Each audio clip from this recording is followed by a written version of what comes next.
14, Nate Javara. At first, number 23, Matt Silvestri. Catching for the Garnet is number 5, Andrew Olson. Playing DH is number 45, Mike Seppi. And on the mound is number 15, Mateo Solicito. The Garner coached by Matt Midkin.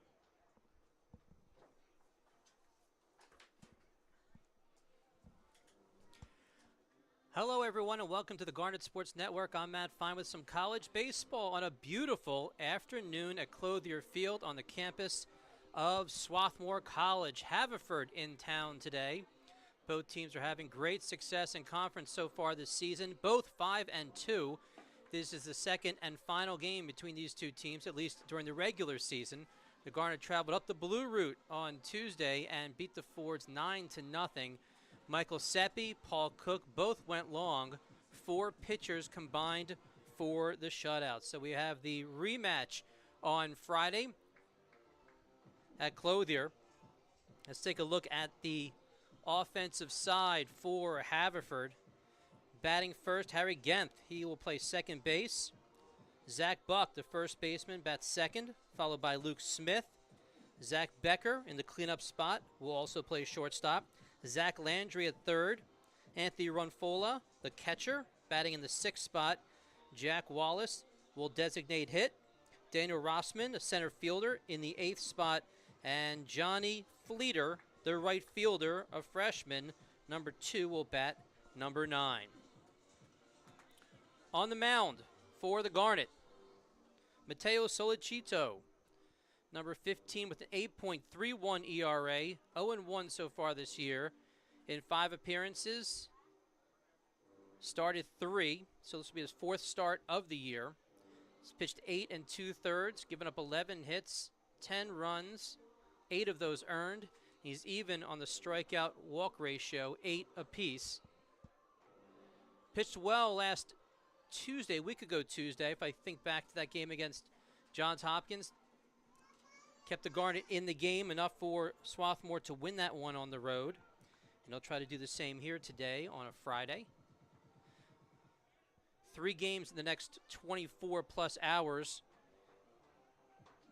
for Swarthmore and also for Haverford. That's how they do it in the Centennial.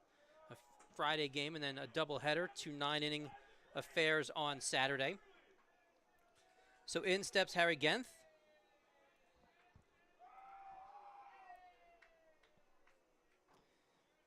Genth batting .375 this year. That leads the team. Also an on-base percentage, .578, and that's in part thanks to his 17 walks. Both lead the team as well.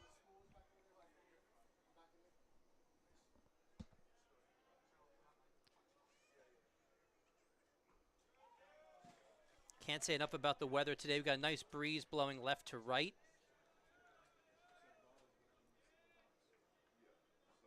Stands are filling up. Only about a 25-minute hike between these two schools.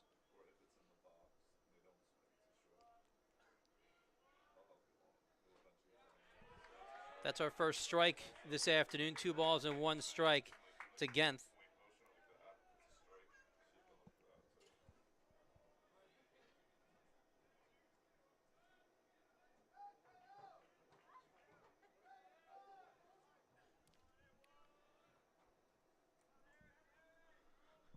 The 2-1, high for a ball.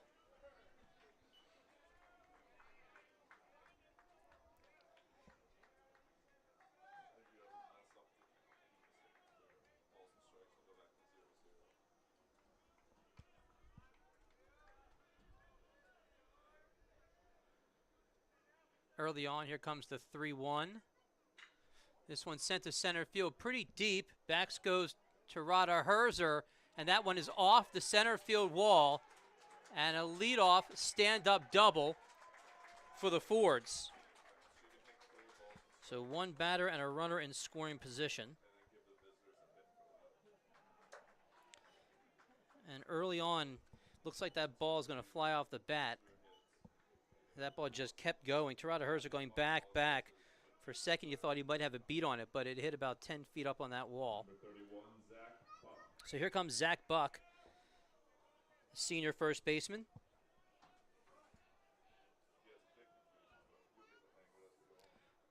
Buck at a 268 clip this year.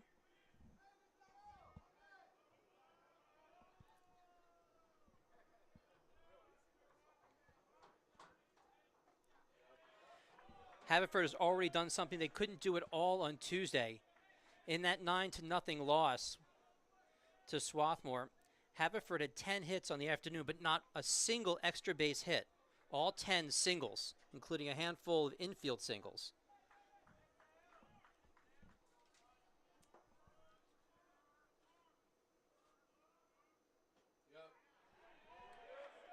Solachito gets ahead this time. No balls and 2 strikes.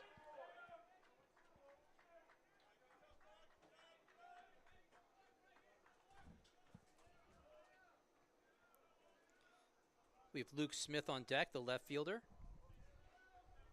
A lot of first-year athletes in the starting lineup.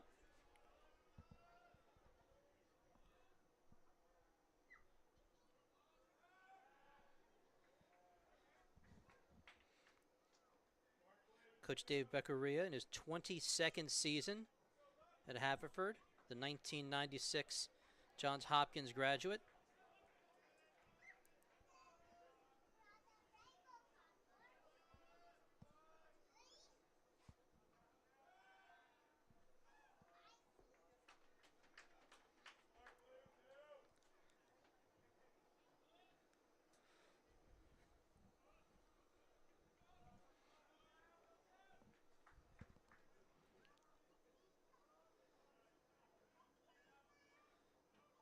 Here comes the 0-2.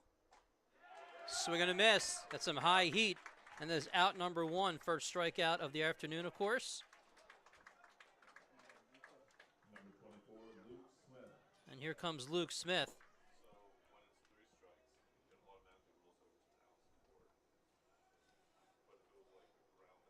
Smith hitting really well this year, 349. He leads the team with 20 walks. Another forward with an on-base percentage above 500.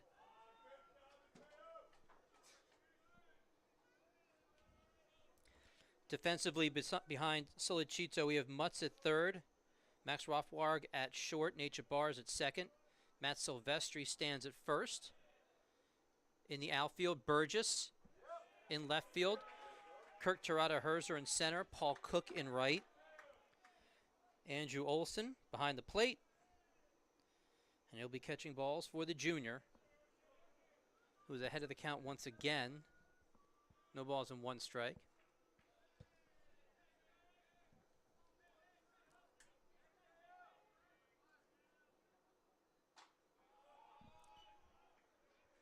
You have Smith, both feet right on that line. He's up on that box right over the plate.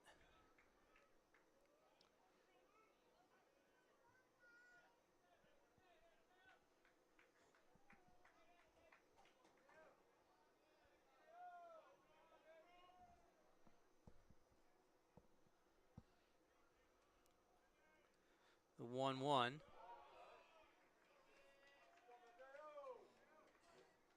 The Forge don't run a ton, but you do have one of the leaders on second base. 3 players with 7 steals so far this year. Genth is one of them.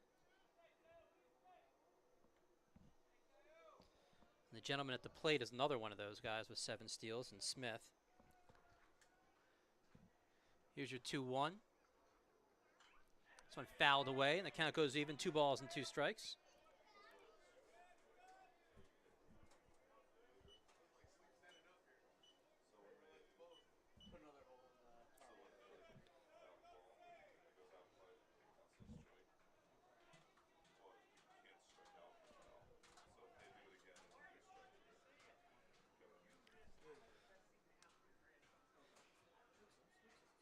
The 2-2. That one misses high, and the count goes full.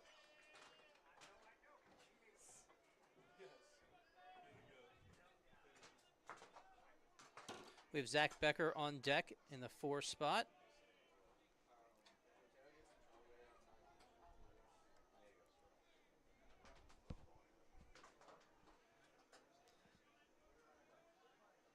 Smith was 1 for 4 on Tuesday. He had one of those 10 singles.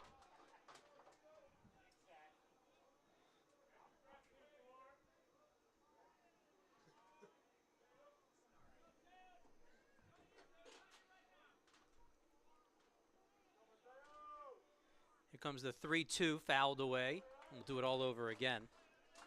The next gentleman up in Zach Becker, 3 hits on Tuesday. Again, 4 different pitchers scattered those 10 hits. Jensen, Cherukuri, Camp, Moy. Camp went 4 innings.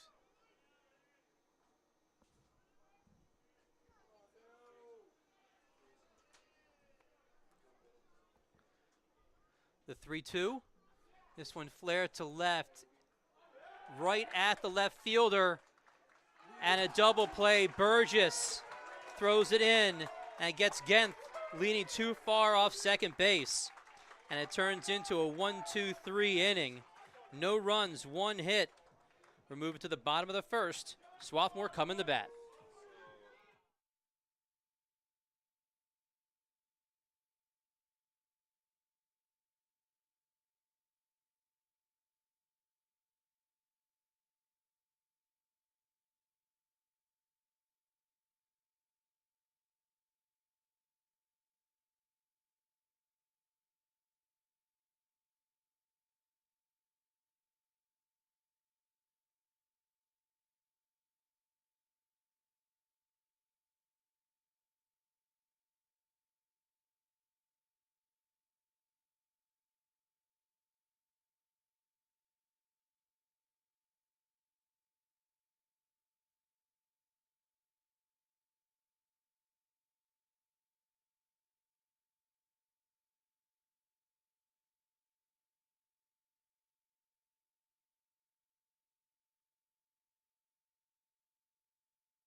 Welcome back, bottom of the first. Here is the starting offensive set for Coach Matt Midkiff and the Garnet. Max Rothward, the shortstop, will lead off, followed by Luke Mutz. Austin Burgess, who made that real nice play in left field to end the top of the first. Michael Seppi, Matt Silvestri, Nate Jabbar batting in the 6th spot. Paul Cook at 7 will play right field. Terada Herzer in center field batting 8th. And the catcher will bat 9th in Andrew Olson. And here's Rothward, who just recently took over that number 1 spot in the order. Spent a good part of the year batting in the 9 hole and was recently moved up about a week or so ago.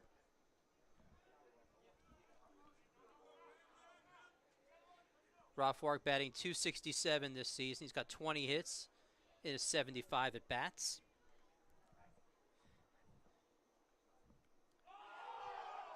And he's plunked by Kevin Casey, the senior. Hits the first batter he sees, and Rothward heads down to first base. For Casey, the senior, making his 9th appearance. He's 1-0 on the year. 9 innings pitched. Coming into today, he's given up 6 hits, Number 7, Luke Mutz. 10 earned runs, 11 walks compared to 8 strikeouts. His ERA had an even 10.00, and he's facing one of the best hitters in the Centennial in Luke Mutz, who steps to the plate. The senior third baseman batting .411. And that one goes inside and gets away from Anthony Runfola. Let's look at the defense for Coach Beccaria. Third base, we have Zach Landry. At shortstop, Zach Becker. Harry Genth at second base. Zach Buck is at first. Luke Smith, Daniel Rossman, and Johnny Fleeter. That's left to right in the outfield. Anthony Runfola, as I mentioned, behind the plate, and on the mound is Kevin Casey.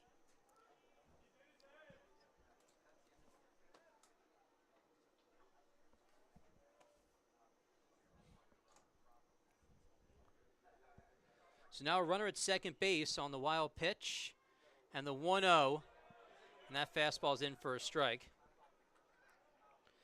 That pitch before that got away from Runfola almost hit Mutz right in that foot.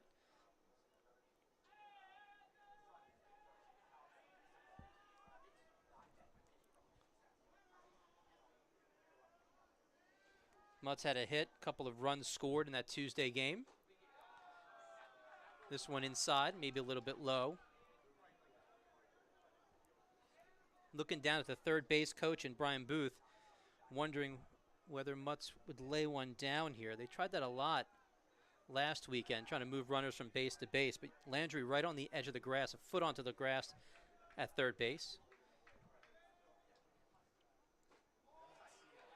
Another fastball over for a called strike, so the count goes even at 2 balls and 2 strikes.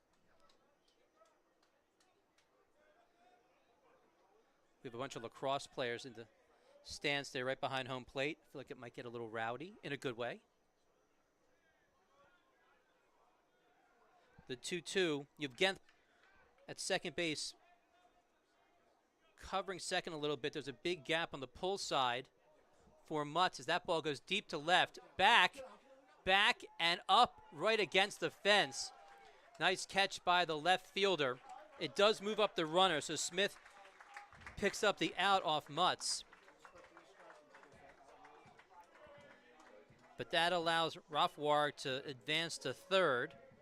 So now a runner at third, not a bad at bat, a quality at bat for Mutz, because now he brings a runner to third base and less than 2 outs. And here's Austin Burgess. Burgess, right now, one of the hotter hitters on this team. Had a couple of home runs last weekend on Saturday. Then on Tuesday, he was 2 for 4 with 2 runs and 2 RBIs.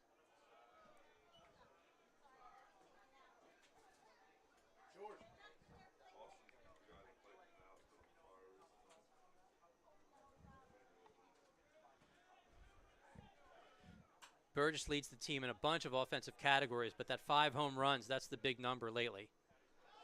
That one gets away. Runners coming home and safe. As that ball, a wild pitch well over Runfola's head. And Rothwar comes around to score. So he reached, when he got hit by pitch, he got to second base with a wild pitch, advanced to third on the sac fly, and scored on a wild pitch. So without a hit, the Garnets score a run. Nobody on now, 1 out. And a 1-0 count to Burgess. As that one's fouled away. It was the second game last Saturday against Gettysburg where Burgess went deep twice. That was an 11-5 win. That split the Saturday doubleheader with Gettysburg. Here's the 1-1. Pitch hangs a little and fools Burgess.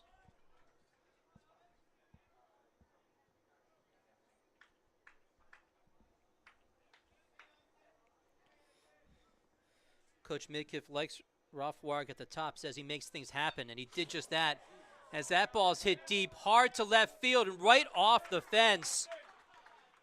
We've seen two balls hit hard off the fence, one to center field from Haverford and now one to left field from Swarthmore. The ball is going to fly today, it looks like. Early indications we're going to see some balls move today. So Burgess stands on second base, still one out. I mean, even Luke Mutz took that ball to left field right at the track. There was only about a foot or two left in the yard before Luke Smith picked that one up. And in comes Michael Seppi. Seppi went long on Tuesday against Haverford.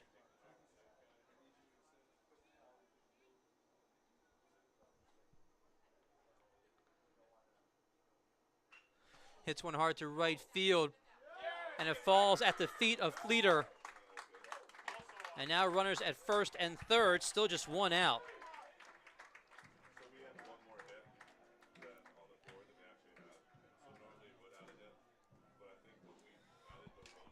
Second hit of the inning, a couple of runners on for Matt Silvestri. Number 23, Matt Silvestri.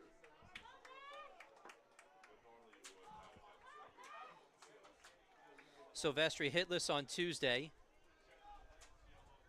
On the year, batting .287, and another runner at third, less than 2 outs. We'll see if Seppi has any interest in going to second.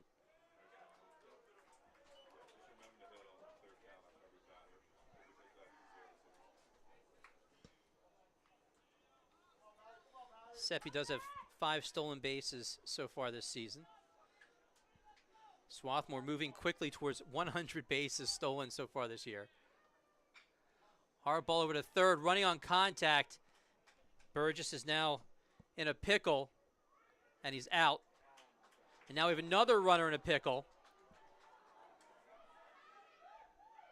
And it turns into a double play as Burgess goes down between third and home. Seppi goes down between second and third. A lot of fireworks in the bottom of the first. When it's all said and done, 1 run on 2 hits. We've played 1. Swarthmore up 1-0.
Welcome back, top 2. We'll see 4, 5, and 6, starting off with Zach Becker for the Fords.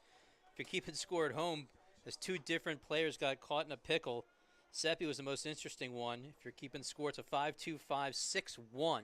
Sounds like I'm trying to open up a lock on some sort of locker at the airport. 5-2-5-6-1. Or some sort of Amazon code I need to put in. And so Zach Becker stands in a 1-0 score in favor of the Garnet. Becker 3 for 4 on Tuesday.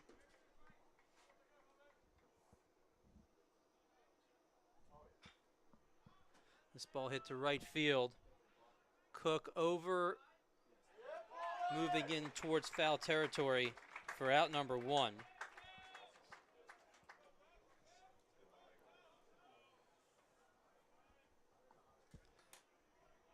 Here comes the 5-hitter, Zach Landry.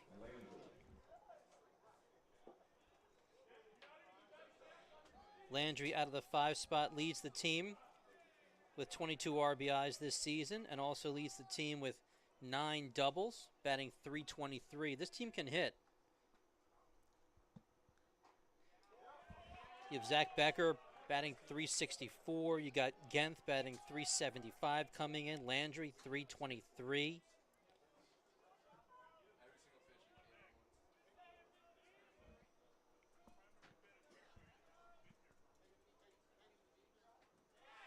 The Fords have been shut out only twice this year, and once was on Tuesday to Swarthmore, the other time to Rowan earlier in the season.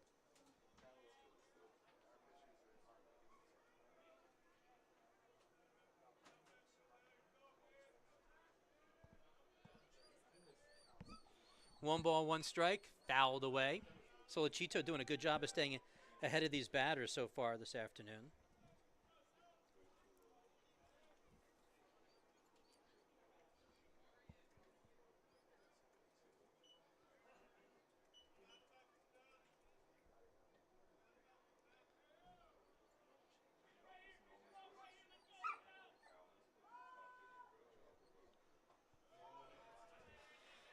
Wastes a pitch there. 1 ball and 2 strikes. On this beautiful Friday, April 15th, got a bunch of games in the Centennial.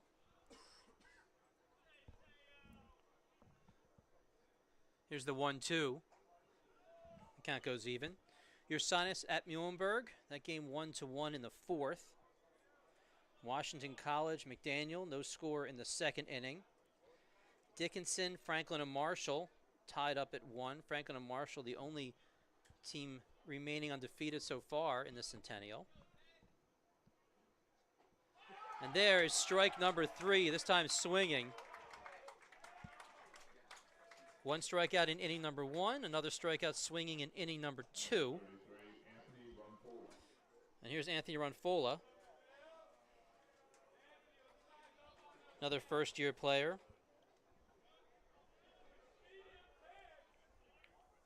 Runfola batting .279 this season. He's got a couple of long balls among his 19 hits. Getting back to the scoreboard, mentioned that Dickinson, Franklin and Marshall game 1-1. Johns Hopkins and Gettysburg is underway, but no information from there. And then you got the game here at Swarthmore.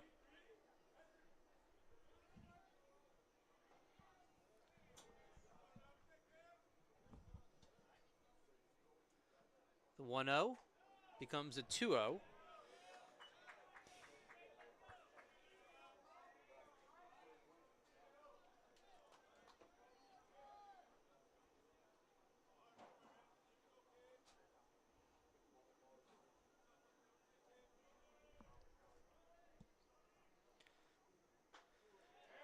By the way, we have a shift going on right now. If you look at the infield and you look at second base, you might be thinking that's Rothwarg, but that's Nate Jabbar standing about 5 or 6 feet to the left of second base. So you have Mutz, Rothwarg, and Jabbar all on the left side between second and third.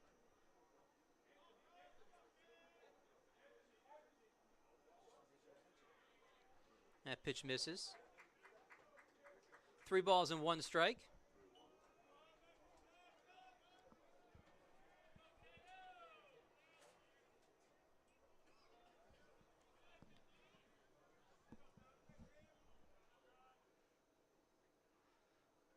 The 3-1 misses high. And the first walk this afternoon for the Garnet.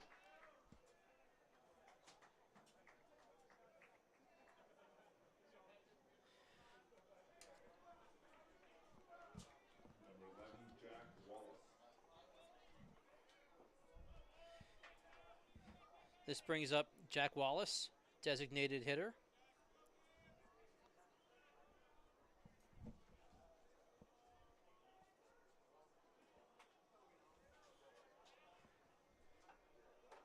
.259 this season at the plate.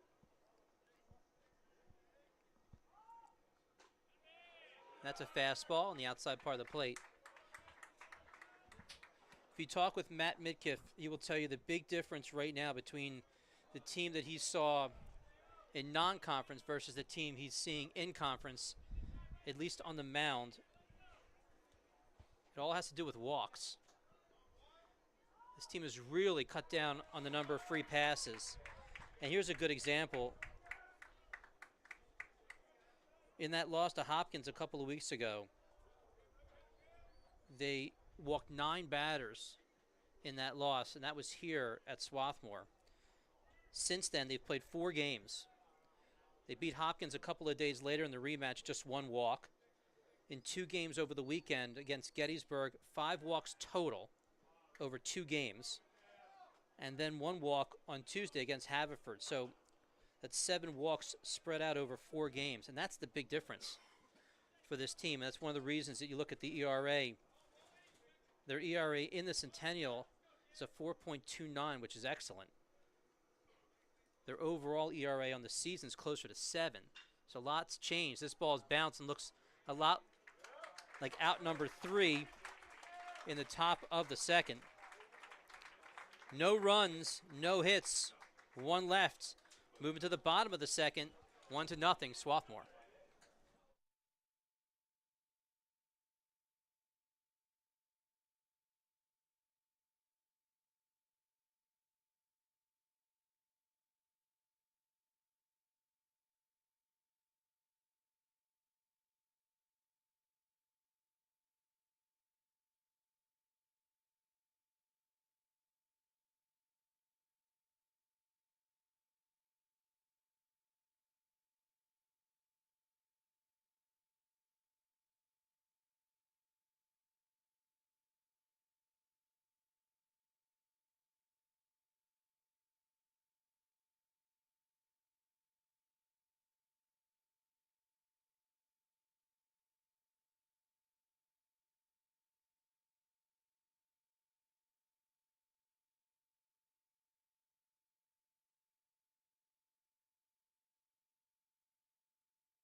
Welcome back. Bottom of the second inning. Matt Fine on the Garnet Sports Network, taking you through 9 innings this afternoon. Nate Jabbar stands in 6, 7, and 8.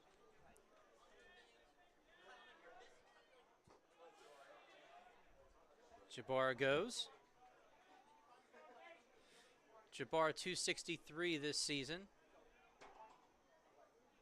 21 hits in his 80 at-bats. Facing Kevin Casey in his second time on the mound. That's another one that's he's just lost the grip on that ball a couple of different times. We've seen those balls. I think that's the 3rd one we've seen come to the backstop. A couple of them 2 or 3 feet higher than the person in the batter's box.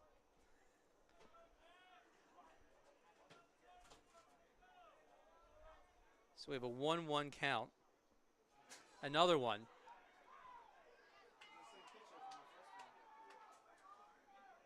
I tell you, it's 2 balls and 1 strike, but if I'm the batter, I'm thinking, is that next one going to go in my ear? Watch out for the ear.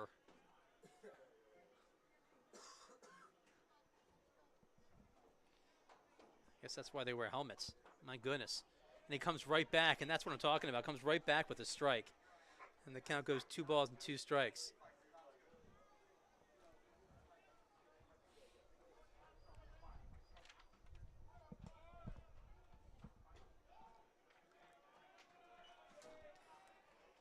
Casey came into today with 11 walks in 9 innings pitched, so he's averaging a little bit more than a walk per inning.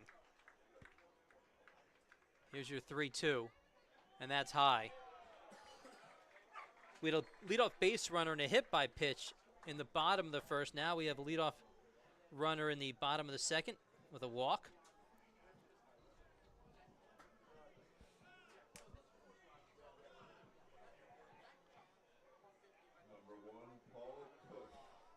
This brings up Paul Cook, the right fielder. Senior batting .345 this season. 8 doubles, which is tied for the team lead. Squares up to bunt, pulls back for a ball. Fastball on the outside portion of the plate.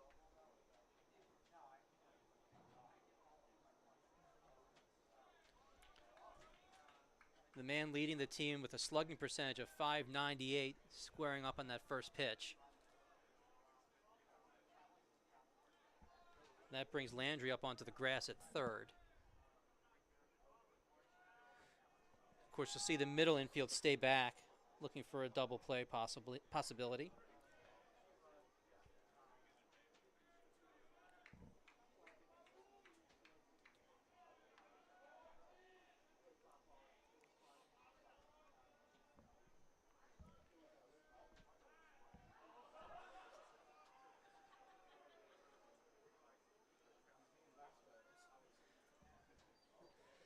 There's a look at Clothier Field. Beautiful afternoon.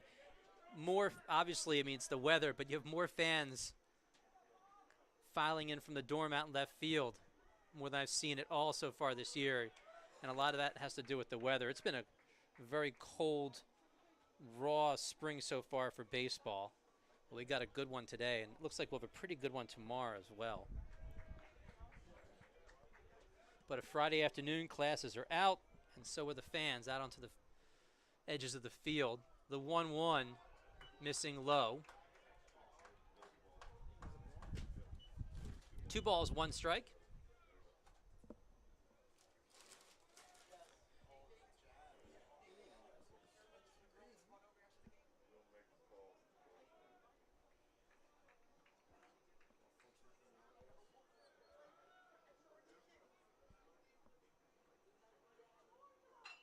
That ball hit hard. It'll drop in right field. And bobbled by Fleeter. It gets by him. And everybody moves up. It looks to be an extra base from what we thought might happen if he had fielded that one cleanly. Jabbar all the way to third. Cook slides into second base. 2 runners in scoring position and nobody away here in the bottom of the second.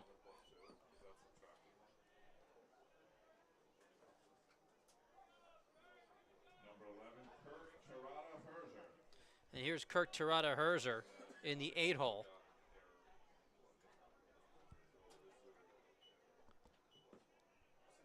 So that'll be a single advancing to second on an E9. This ball gets away, and here comes another run. Both runs scored on wild pitches. Everybody moves up. That's Jabbar crossing home plate. Cook now stands at third. Rothwark scored on a wild pitch. Now Jabbar does the same thing. And we got to talk through this a little bit.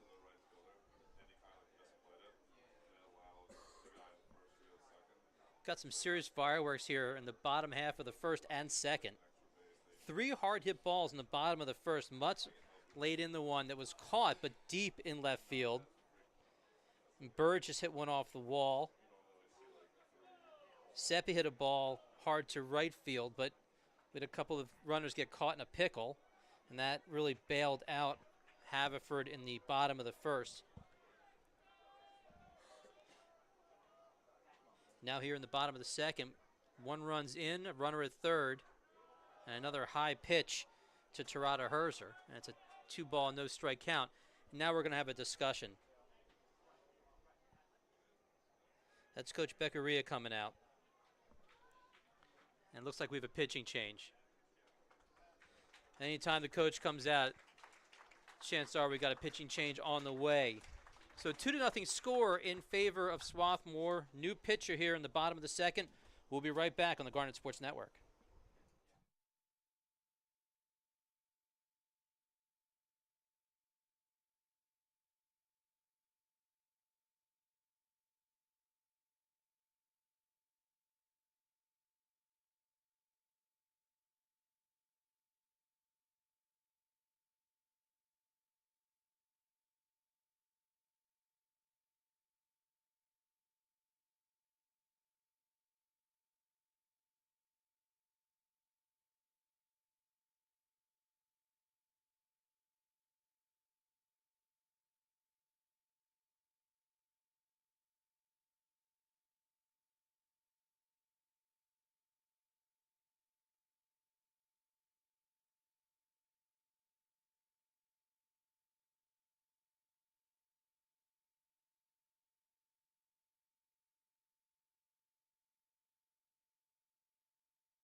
Welcome back. New pitcher, Wyatt Madison, number 17, the lefty, on the mound. Facing Tirada Herzer.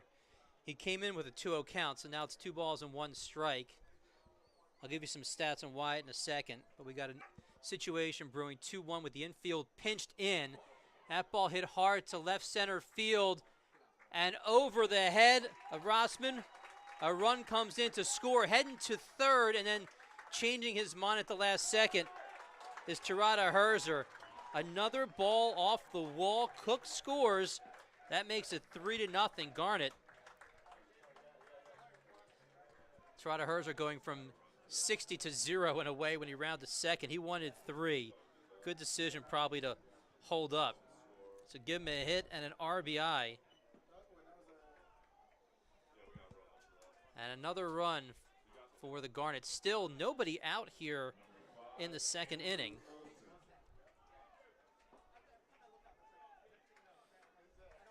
That wraps up the line for Casey as Andrew Olson, the 9-hitter, moves into the box, shows bunt, but the pitch never occurred as Madison turned around and looked at second base. For Casey, 1+ innings, 3 runs, all earned, gave up 3 hits and walked 1. So the book is complete for Casey. And that ball comes inside and pulls back, does number 5. You see Landry at third crashing, Buck at first crashing. So in this situation, Genth at second base will cross over and cover first. Showing bunt early. Pulls back and then hits one right over the runner at second base. Tirada Herzer had to duck as that bounced right behind his back. And Olson, who showed bunt, pulls back and puts one into left center field. Another run comes in. Tirada Herzer, if he didn't have his head on a swivel, he might have gotten pegged right in the back. Of course, if that's the case, he would have been out, but a run does come in. Number 18, Max Swarthmore. So an RBI single for Olson. And we go back to the top of the order. Still nobody out. Rothwarg, who scored the game's first run after he was hit by pitch in the bottom of the first. That is the 3rd hit so far in inning number 2 for the Garnet. All 4 batters have reached. 3 have scored already. There's a bunt foul. Count goes no balls and 2 strikes. 5 hits already in the second inning. And again, nobody out. 5 hits compared to 3 outs.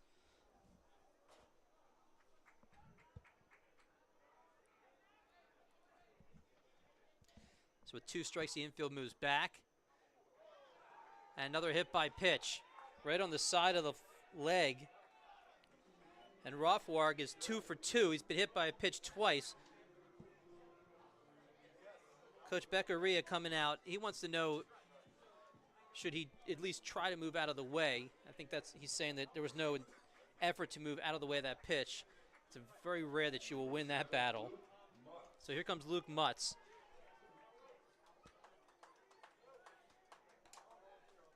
So Rothwarg, 2 quality at bats. Might be a little bit sore tonight, but 2 quality at bats. This one comes in on Mutz. So new pitcher, but the same result so far, as control has been an issue for both pitchers for the Fords.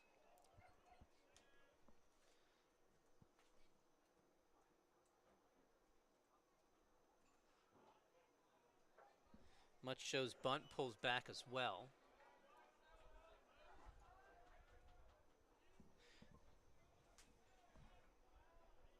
The Garnet, it's a team that really loves to run, but so far they haven't had to do it.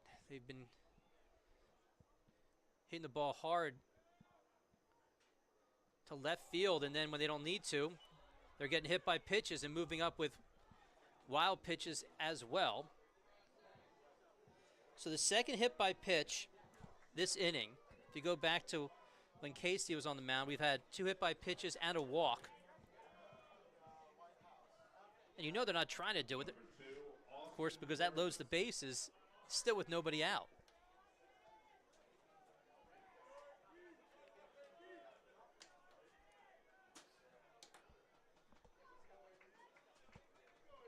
Here's Austin Burgess. This is the wrong guy you want at the plate with the bases loaded and nobody out. He takes a strike there.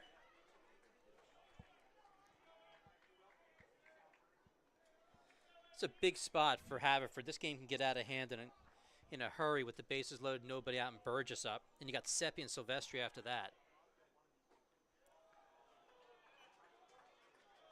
2 good pitches, though. Burgess now in a hole, no balls and 2 strikes.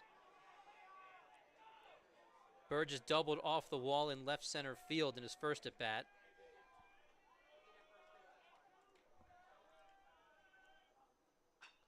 Hard hit ball, that's fair, down the left field line. 1 run comes in. Here comes another run. We'll see if Booth waves anybody else home. No, so a 2-run stand-up double for Burgess, who stays real hot.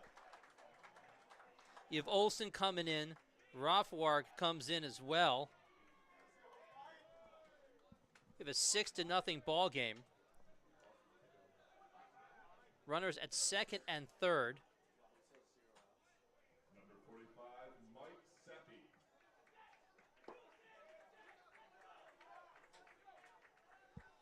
So Burgess already 2 for 2 today. A couple of RBIs. 7 straight have reached, and here we have Michael Seppi.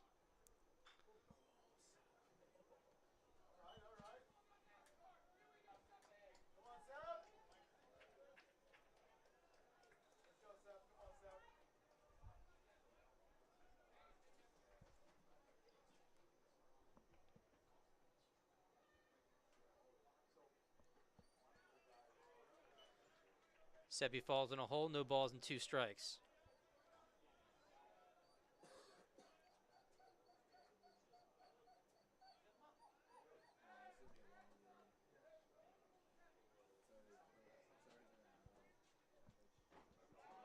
That pitch just misses. 1 ball and 2 strikes.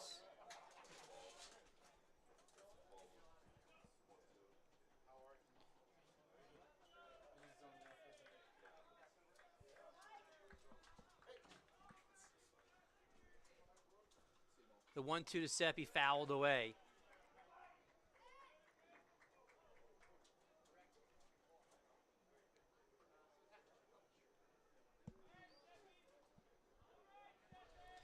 Seppi, who hurt his shoulder in that game versus Widener earlier in the season on a check swing, really starting to feel so much better about his swing on the 1-2, takes a fastball outside.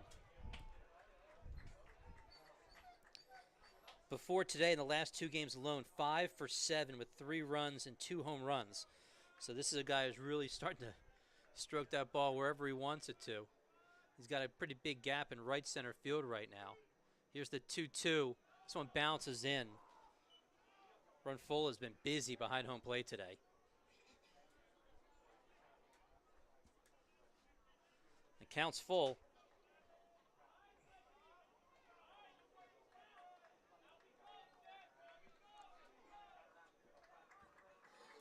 Seven straight have reached. Nobody out. Already 5 runs across. And that ball is wide and a walk. So make it 8 straight batters have reached here in the bottom of the 2nd inning.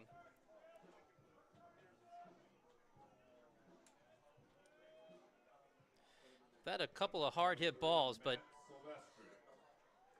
a couple of hit by pitches as well and some walks to mix it all in. And here's Silvestri.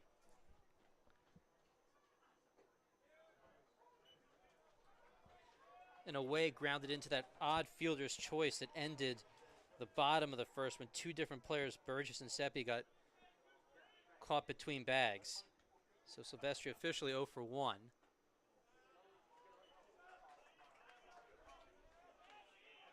This is already batter number 9 in the 2nd inning. So we're batting around here in the bottom of the 2nd. 5 runs on the board in this inning alone, a 6-0 lead for the Garnet. This one bounced just enough. Going home and does get the out. Nice play on the force play. So another fielder's choice. As Mutz is out at home. So bases are still loaded. 1-2 on the put out for the fielder's choice. We'll go back to the man that started it all, Nate Jabara. Jabara walked and scored about 10 minutes ago. And almost takes one on the hip.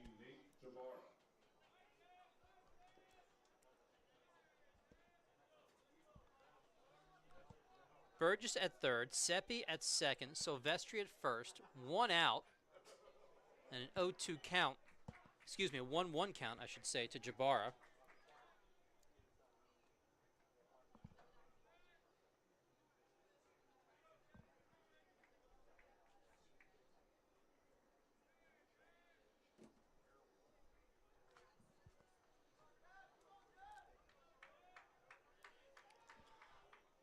The corners are in on the grass. Landry at third, Buck at first. They're down 6-0, but they're looking for that double play to try to get out of this inning, the Fords are.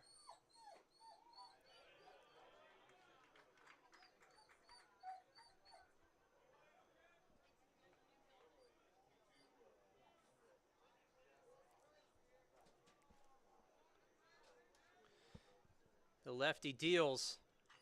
This one fouled away, fisted away.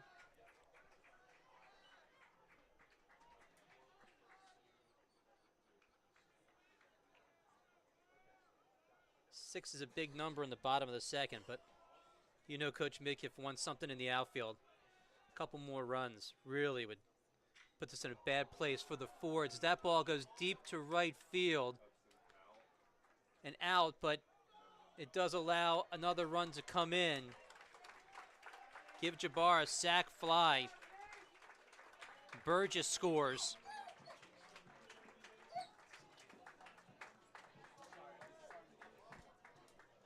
It's 9 on the put-out, sac fly. So quality at bat for Jabara. Give him an RBI. And here is Paul Cook. Also moving up to third, by the way, Seppi. So Silvestri's at first, Seppi is at third, and Cook stands in.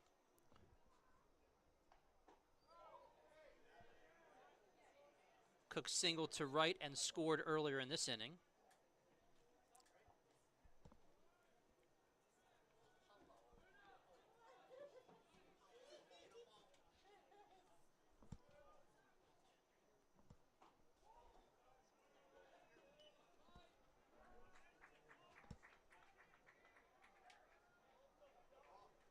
A 6th spot here in the bottom of the second, a 7-0 lead overall for the Garnet.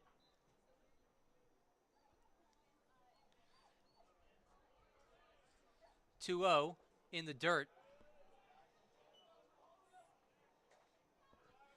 You have to assume Cook will be taking all the way here.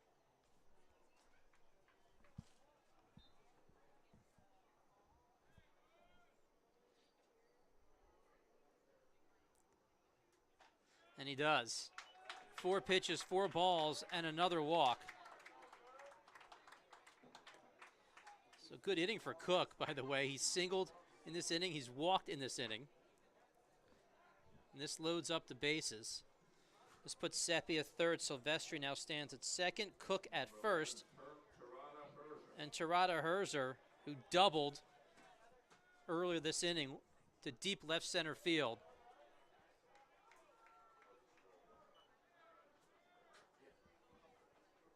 Again, with 2 outs, runners moving on contact. A single in the outfield is going to score 2.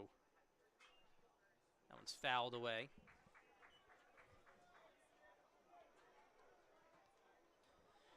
This is the 12th batter this inning for the Garnet.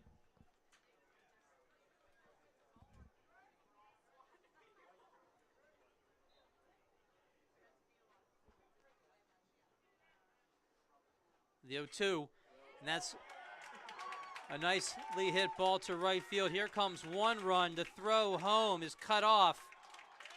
And a 2-out, 2 RBI single for Tirada Herzer.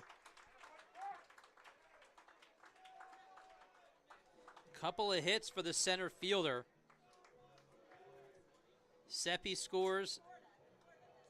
Silvestri scores. And now standing at third base is Cook. Number 5, Andrew Olson. Here's Andrew Olson, singled earlier in this inning as well and scored. Runner goes down the second. First stolen base. And that ball gets away from the second baseman into center field, and a run scores. So Cook saw that ball kind of squirt by Genth and into center field. He scores.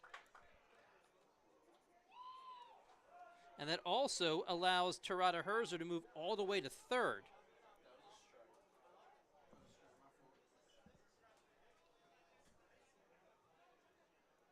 Nine runs have come in the bottom of the second.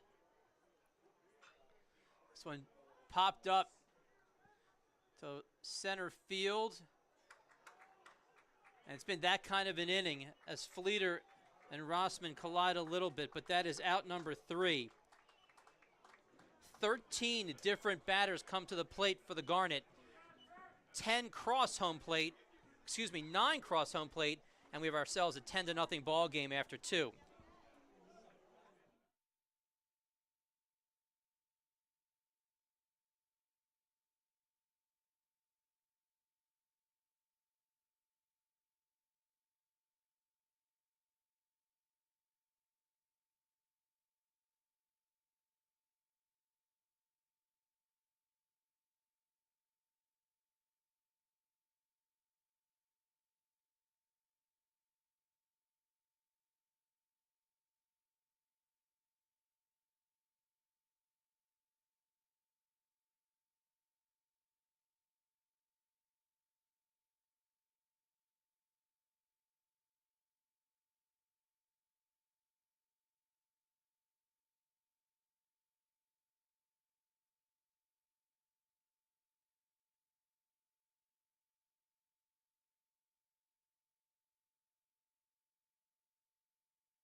Number 19, Daniel Rosen.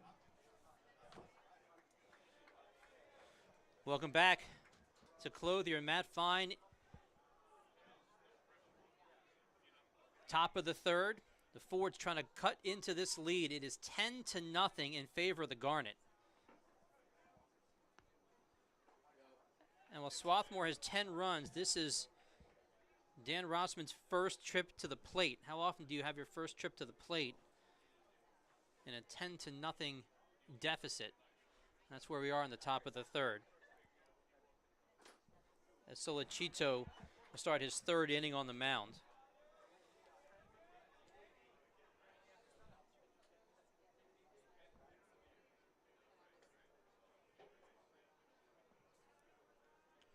Rossman batting .217 this season as the Fords are going to try to cut into this lead. They got a long way to go, but you got to start somewhere. And I guess the only good news right now for Haverford is it's so early in the game. Top of the third. And they got a long way to go. But they have 7 innings to do it. We'll see 8, 9, and 1.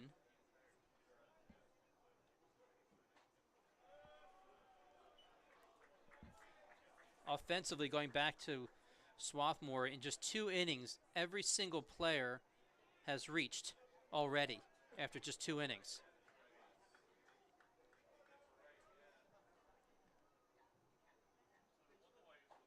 Not everybody has a hit. I'm looking at the guys who don't have a hit. Mutz doesn't have a hit yet. He got hit by pitch in his second at bat. Rothwark doesn't have a hit either, actually, because he's been hit by a pitch twice. So it's kind of interesting what's happening with the 1-2 guys. Basically, after that, everybody has at least a hit. So we'll see. We'll start running that down when we get back to the bottom of the third. But it's a messy scoreboard, or a messy scorebook, I should say, for me.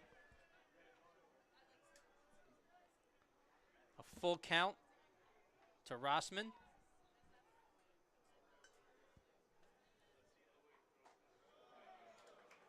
And a walk to lead off the third. That's one of the only things probably Coach Midkiff does not want. When you're winning by 10 so early in the game, let's put the ball in play. Let's not give any free passes. Here's the 9-hitter, the right fielder, Fleeter, Johnny Fleeter.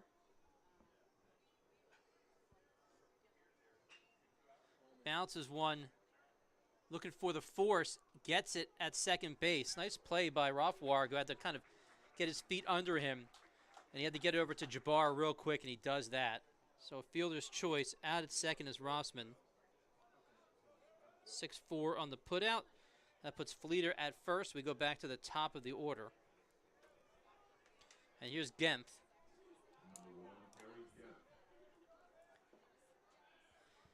He led off the afternoon with a double deep to center field over Terada Herzer's head. And you were wondering how this afternoon would go. When your leadoff guy in the top of the first doubles, that's a big deal. But Genth was eventually doubled off at second base on a nice play by Burgess, who caught the ball in left field for what was out number 2, and then threw a bullet to second base to get Genth. And that is out number 3. So that ended the top of the first quickly with your unconventional double play.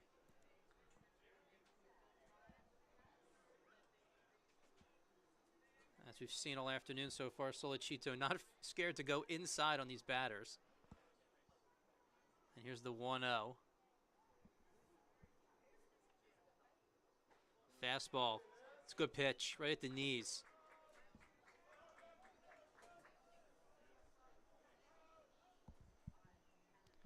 There is an arm throwing in the bullpen for Swarthmore. Again, from my vantage point, can't see exactly who it is.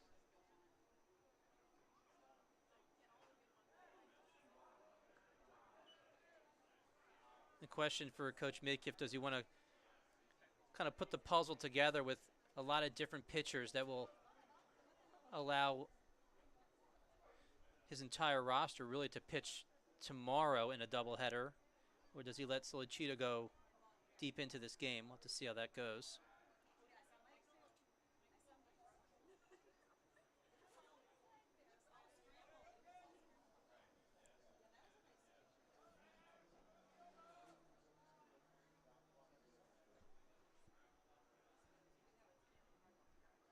The 2-1. And a throw down the first. Not sure where that pitch missed. The prior pitch missed. So 3 balls and 1 strike to Genth.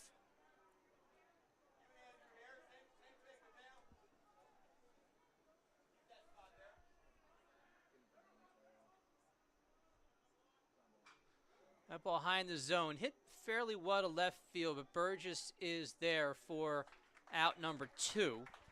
As Genth just missed that one, got under it a little bit. On a pitch high in the zone, likely ball 4 for Genth, but Solicito gets away with that one. Here's Zach Buck, struck out in his first at bat back in the first.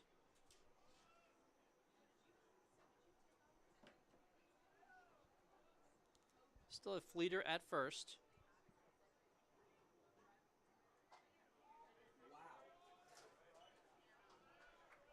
Fastball a bit high.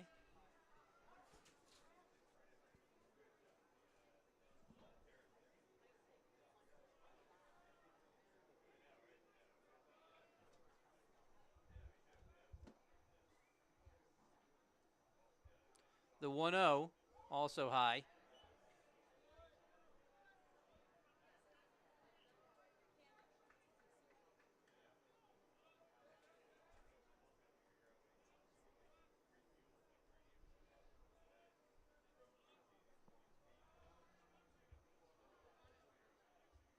The 2-0 fouled straight back. It's a good cut. As Buck was ahead of the count, waited for a pitch he liked. And he saw one right down the pike.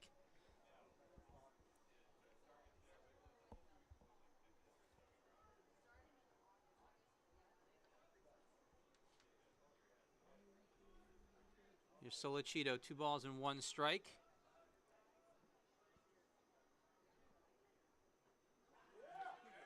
It's a good pitch. The count goes even, 2 balls and 2 strikes. The junior right-handed pitcher, 6'3", 220 for Sollicito. From London. A chemistry major. Trying to put together another shutout inning here in the top of the 3rd. Giving up just the 1 hit, a couple of walks. Basically in control so far this afternoon. The 2-2. Check swing. He said he did not go around. They're looking for the appeal. And there's agreement between the 2 umpires, and the count goes full. So we'll have Fleeter running on the pitch with 3 balls, 2 strikes, and 2 away.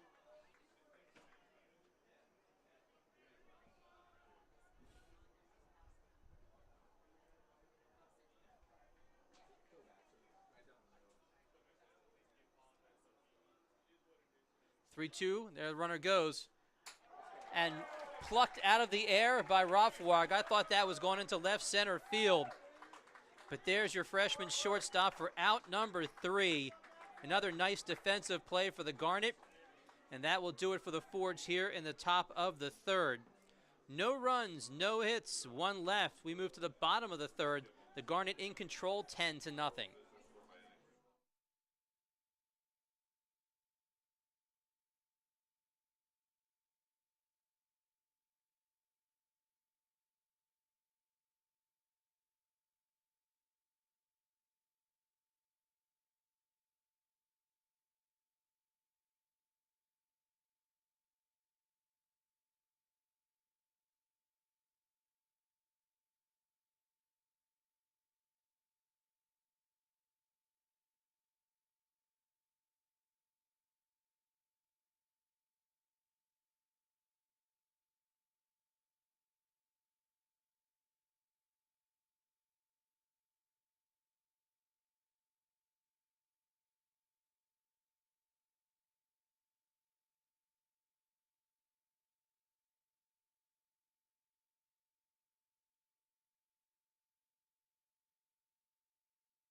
Welcome back to Clothier. Matt Fine with you.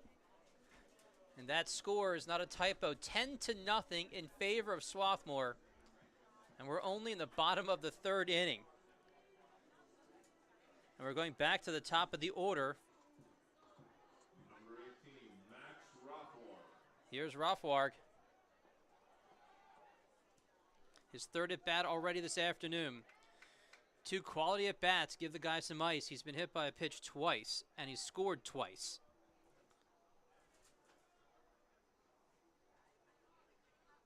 We'll see Rothwag, Mutz, and Burgess.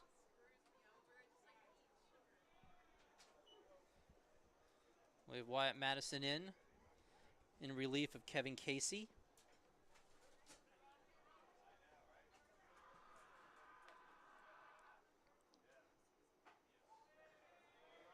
No runs, 1 hit, 2 errors for the Fords. 10 runs, 7 hits, and no errors for the Garnet. Remember, on Tuesday, Swarthmore won 9-0. So in about 12 innings of work so far over the last 3+ days, Swarthmore's outscored Haverford 19-0. And that pitch borderline. Rothwag takes it, and we have a full count.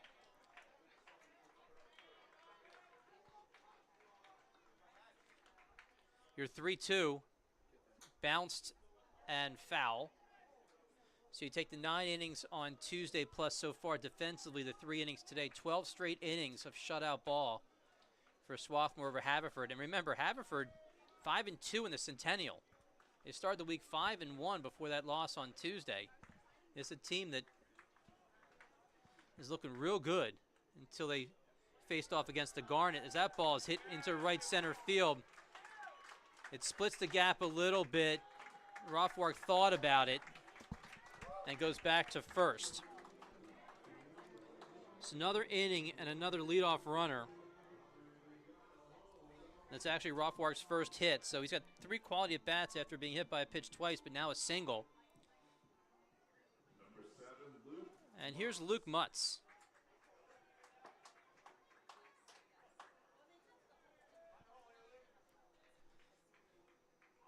Mutz flew out to deep left field in his first at-bat. And he was hit by a pitch in his second at-bat.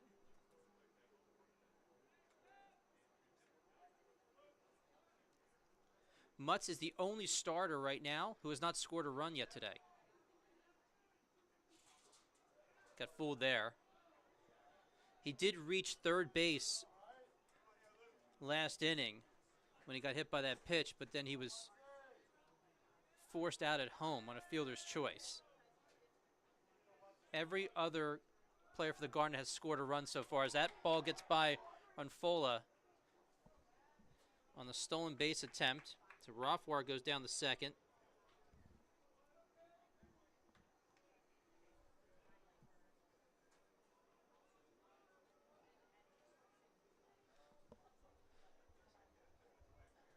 Who would have thought that Swarthmore would have 10 runs scored, and I think that's their first stolen base. 1-2.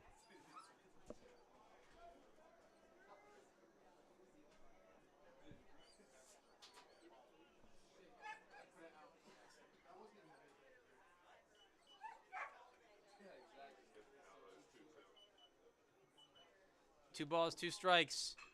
This one hit right at the shortstop over to first. And that's one of the only conventional outs I've seen so far today defensively for Haverford. 6-3 on the putout. And here's Burgess. Number 2, Austin Burgess. Burgess having a ho-hum day, already 2 for 2 with a couple of doubles, including one that hit off the wall in left field. Another bullet down the left field line. Here comes a runner, hit and run. Going back to second is Rothwark. I think had third base all wrapped up if Burgess had taken that pitch.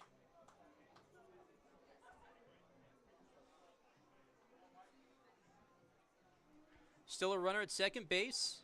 Now 2 outs for Michael Seppi. Seppi with a couple of quality at-bats. Seppi singled in the first, walked and scored in the second.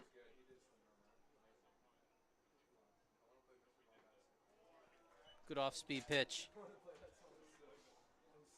Madison with a little curveball thrown in for good measure and gets ahead, no balls and 1 strike.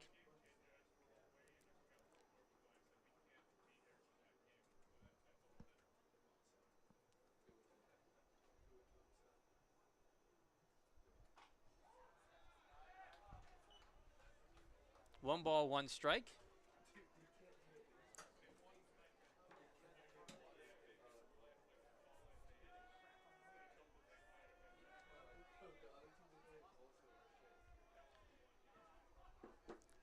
The 1-1 runner goes. Actually looked like he was going to go, but he stopped after he took his secondary. But either way, he's going back to second base on the foul ball by Seppi.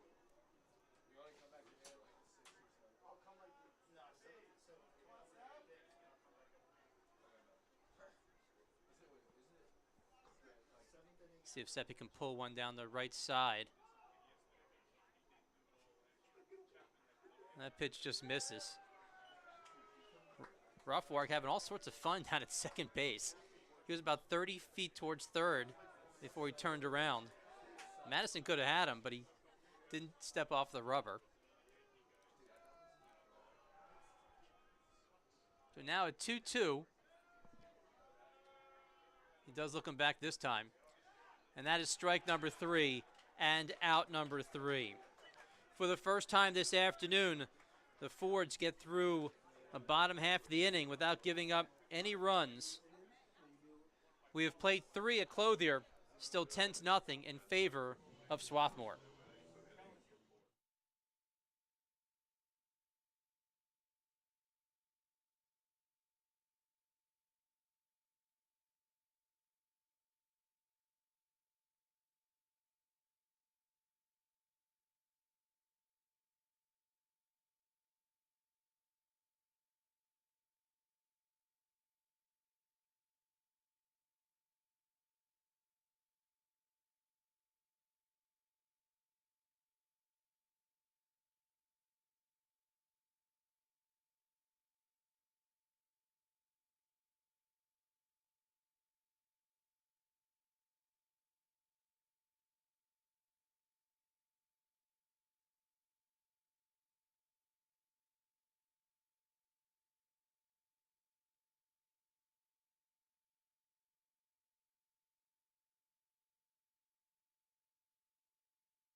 We're back top of the 4th. Matt Fine on the Garnet Sports Network.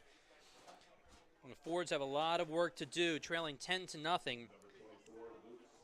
We'll see numbers 3, 4, and 5, starting with Luke Smith for Haverford, and a new pitcher for the Garnet, number 37, Jet Shu. His 9th appearance this season, all in relief, a 6.10 ERA. He is 2-0 on the year, as he is in relief of Mateo Solicito.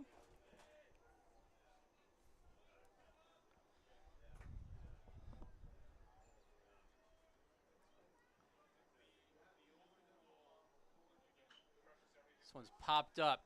Shallow left center field. Couple of players there. Can't tell who actually got it. Was that Burgess? Yeah, Burgess in left field took care of that one for out number 1.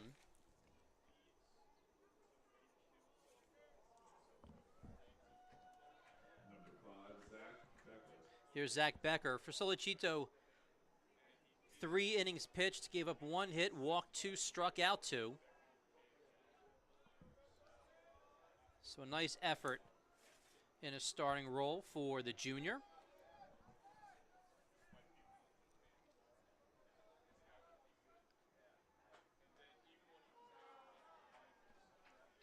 Just the 1 hit for Haverford. It was a double, and that led off the game. Since then, it's been pretty quiet for the Fords. A couple of walks here and there. That's about it.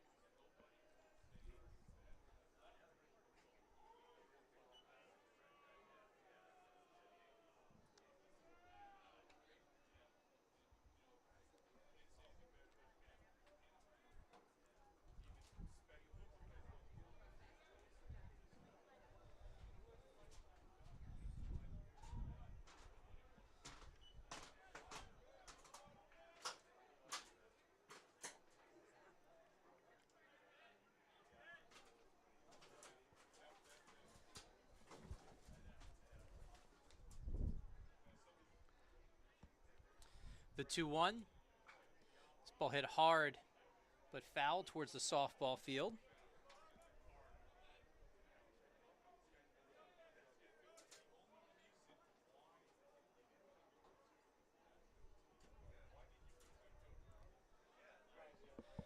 Give you an update in a second on some other scores around the Centennial after this 2-2 pitch.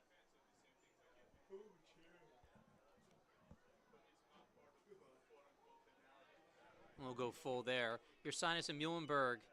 Bottom of the 6th, playing at Coca-Cola Park, by the way. 1-1.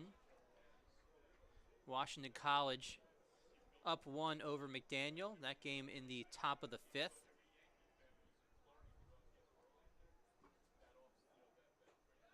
Strike number 3, looking on the outside part of the plate.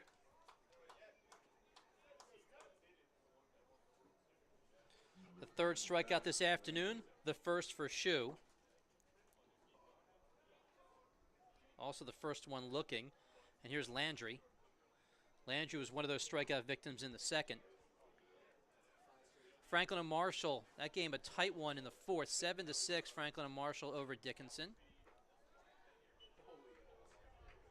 Of course, that's exactly where Swarthmore will be in about 24 hours.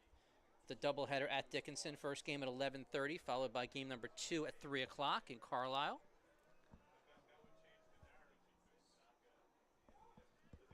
The 0-1.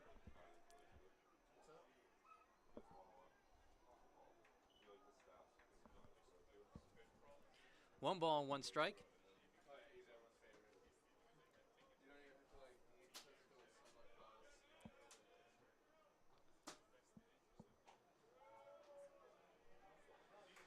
Swarthmore only getting better this season. It's just a different team now. Ever since they got home and got into conference, they've been figuring it out, which is not a huge surprise to Matt Midkiff. This is a team that did not play last year, trying to get their feet under them. Good diving stop, but actually gets right by Rothwar. It hit off his mitt. I thought he knocked it down, but that ball had a little bit too much juice on it, so a single for Landry. Into left center field it goes. Again, good effort by the freshman. Hit number 2 for the Fords and a base runner with 2 outs. And Runfola stands in. He walked in his last at bat. But just a different team since they've been home. The doubleheader win over Washington College as they moved into the Centennial. Split with Johns Hopkins. Didn't look great in the loss here. Back on April 5th, a real cold Tuesday, and they lost 9-3. But then they went to Hopkins on Friday, the 8th, and beat them at their place. That was the first time that Coach Midkiff has ever won at Hopkins. Close play at first. Olsen wants that. He's second. I think the second time he's thrown down the first base. So that win against Hopkins, and then they split with Gettysburg. And the win against Haverford, that's what brings them to 5-2 in the Centennial.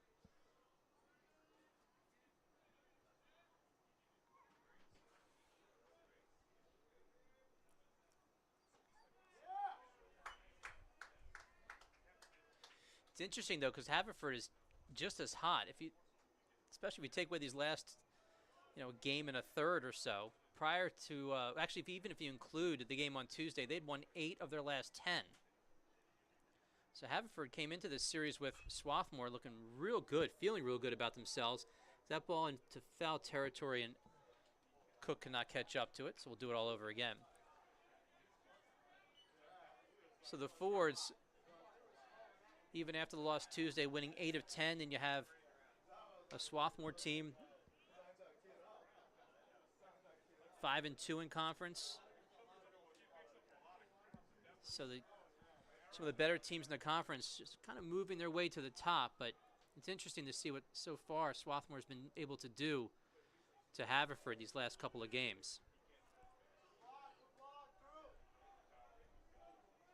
3 balls and 2 strikes, 2 away with the runner on first. So Landry will be off on the pitch.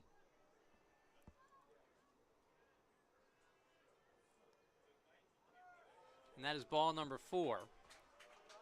So with 2 outs, we have a single and a walk and a couple of runners on.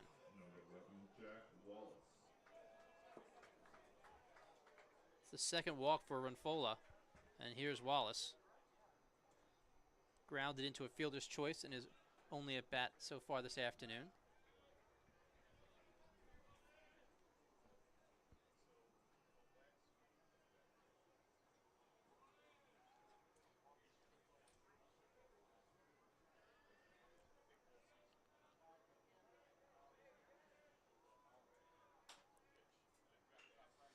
A little inside out, and that will do it here in the fourth.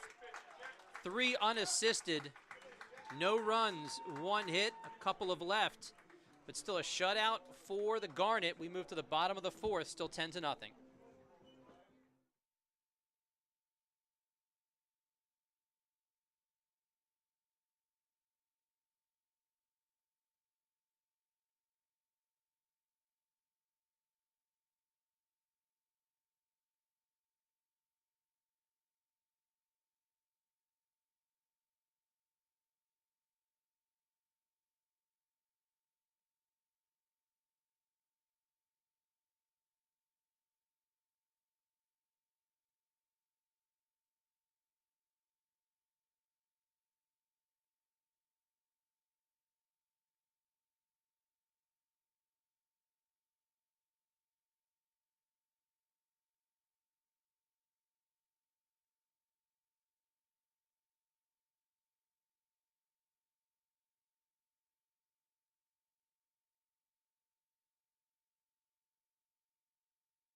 We're back, bottom of the fourth. We'll see Matt Silvestri, Nate Jabara, Paul Cook, 5, 6, and 7. Got a good look today from our center field camera. And that ball's ripped down the left field line, right past Landry. And that is a long single for Silvestri as the freshman rumbles around first base. A bullet for a hit. And that's Silvestri's first hit this afternoon. Grounded into a couple of fielder's choices, once in the first, once in the second, before this single in the fourth. And here's Nate Jabara.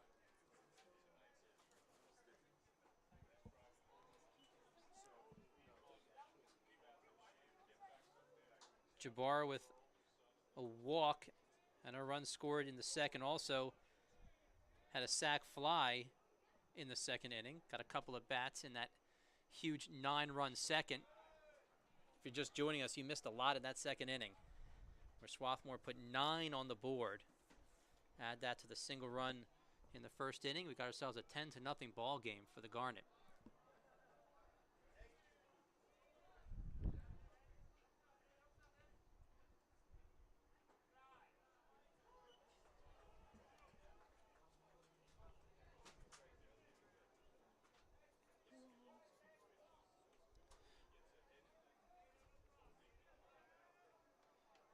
It's also worth mentioning Swarthmore's put its first batter on in all 4 innings so far today. And here they go again. A single to left, and runners at first and second. Nobody out. And here's Paul Cook.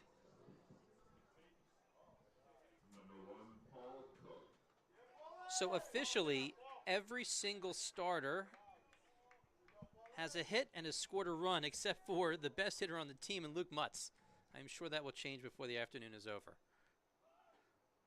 Shows bunt and takes it for a strike. It's unusual to see every single batter with a run scored and a hit, period, let alone being just in the 4th inning.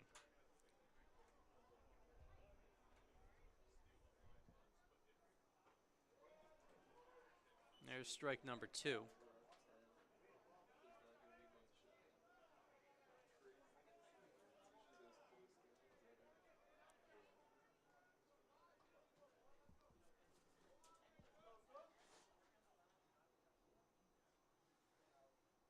The 0-2 fouled away. Good fight by Cook. Cook's another one of those hitters just really starting to figure it out. Florida hit one about 450 over the center field fence. Then he got hurt a little bit. But he's got 3 home runs in his last 6 games as he comes back from that injury in March. Since coming back, he's had at least 1 hit in 10 of his 12 games. 1 hit in 10 of his 12 games. So that's a guy who gets on base, batting in the 7th spot from the right fielder. Here's a 1-2. High for a ball. He's already got a hit today, so make that a hit in 11 of his 13 since coming back from injury.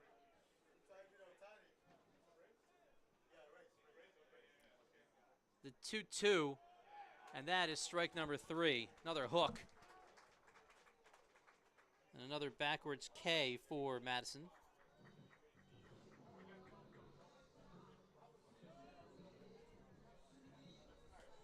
And here's Tirada Herzer. Number 11, Tirada Herzer. Tirada Herzer 2 for 2 this afternoon. A double to left center field, also singled. That ball to right field, so a couple of hits going in 2 different directions.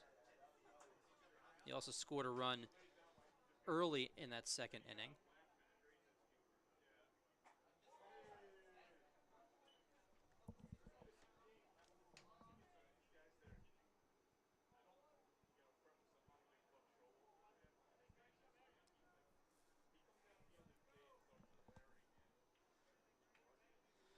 The 2-0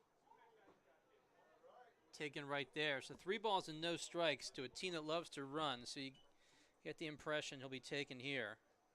Try to put as much speed on all 3 bases as possible.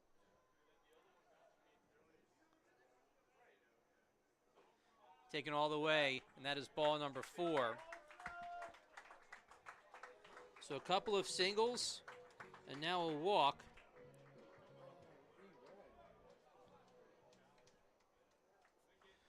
With Silvestri at 3rd, Jabbar at 2nd, Tirada Herzer at 1st. This brings up Andrew Olson, the catcher. The senior from New York. 6 foot 190.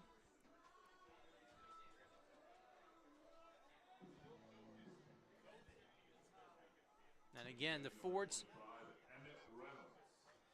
in trouble here. Actually, we have a pinch hitter, I should say. So Andrew Olson takes his seat. And as I look in, that's number 25, Emmett Reynolds, who will come in the catching spot most likely.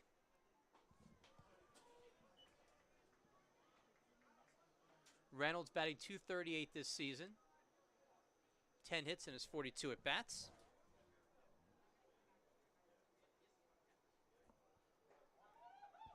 Just gets out of the way of that one. So Olson takes his seat 1 for 2 this afternoon. Olson singled and scored and then flew out to center field as Reynolds takes over. This is the 9 spot. We'll go back to the top of the order.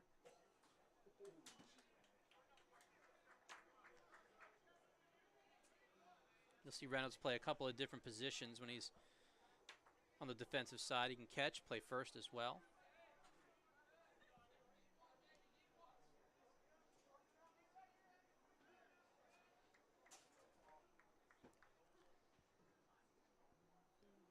Middle infield playing back for a double play ball. Corners are in.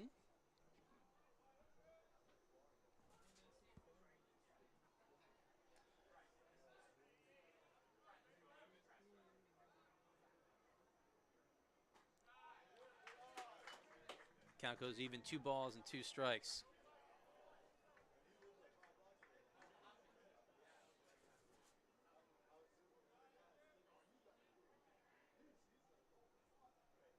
The 2-2. That one's up, so the count goes full with the bases loaded. Another ball, and Reynolds will pick up an RBI.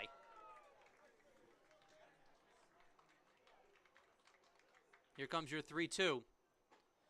And that is strike number 3. Reynolds was a couple of feet down towards first, but he strikes out looking. Second K. That's backwards in your scorebook. And it looks like we have a pitching change on the way. Bases loaded, 2 outs, and a third pitcher coming in this afternoon for Coach Beccaria. We'll take a break, come back, and reset here on the Garnet Sports Network. Swarthmore up 10-0.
On the mound, number 27, Patrick Coleman, pitcher number 3 this afternoon for the Fords. Coleman, a junior, the righty, his 5th appearance this season. And first pitch swinging is Rothwarg. Officially 1 for 1 today, but you add in the couple of times he's been hit by a pitch. He has scored twice already. And he's got a chance to do some damage here. 2 outs, but the bases are loaded for the Garnet. And that is strike number 2.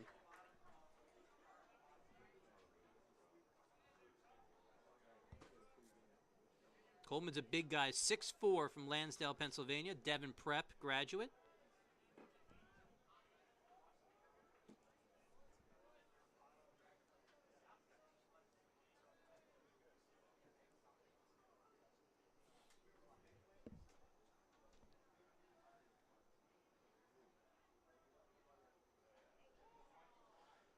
For Madsen, the line on him, 2 2/3 innings. 7 runs, 6 of those earned. Gave up 7 hits, walked 3 and struck out 3. This one's popped up. Shallow center field, coming in for out number 3 is Rossman. And the Fords get out of the jam here in the bottom of the 4th. Swarthmore leads them loaded, but they also lead 10-0.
We will see 8, 9, and 1 here in the top of the 5th inning. Jet Shoe still on the mound. The one defensive change is Sam Jacobson is now behind the plate in the catching spot as he takes over for Olson.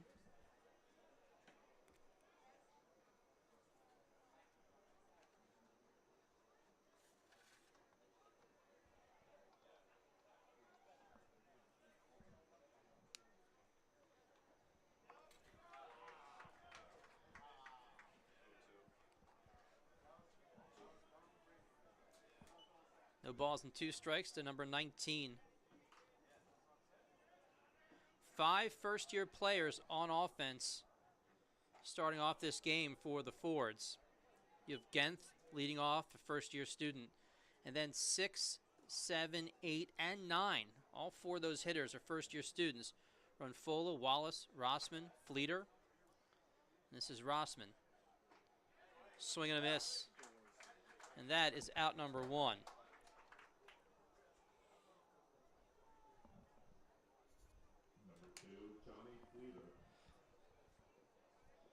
Here's Johnny Fleeter, another one of those first-year students.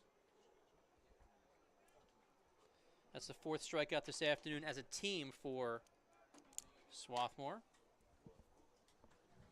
Again, Solicito started the afternoon, pitched 3 innings, pitched well, didn't give up any runs. Shu came in to start the 4th. A couple of runners reached, but he got out of the jam. And that brings us to the 5th. Offensively, it's quieted down a little bit for the Garnet after scoring 9 in the second, but what do you expect after putting up that kind of number in the second inning?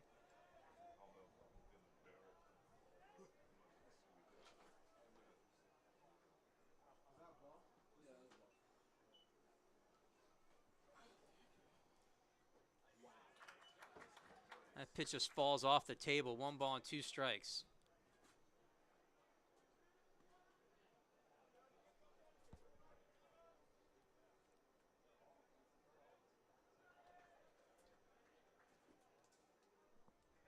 See ya. 2-2, that fastball just misses. After this, we'll go back to the top of the order.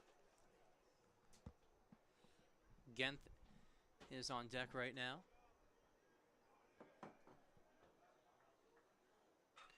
2-2 lifted to left center field, pretty deep, back, and gone. The shutout has been stopped by the 9-hitter as Fleeter goes deep over the 339 mark in the left center field wall.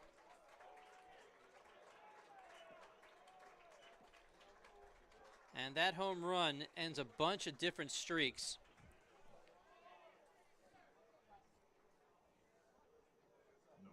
For Fleeter, that's home run number 2 on the season as Genth steps in.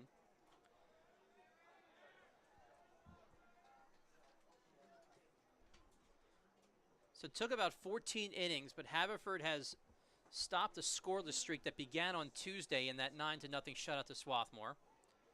That's just the second hit. Both hits so far today for the Fords are extra base hits. They led off the game with a double from this guy at the plate right now, Genth. And there's the home run from Fleeter.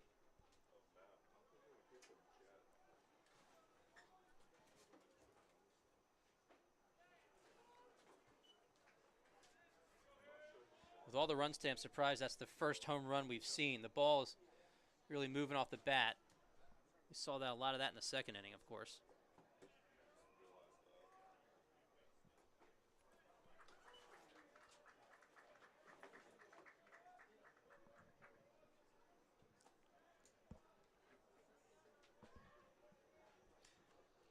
Officially, Genth 1 for 2 this afternoon.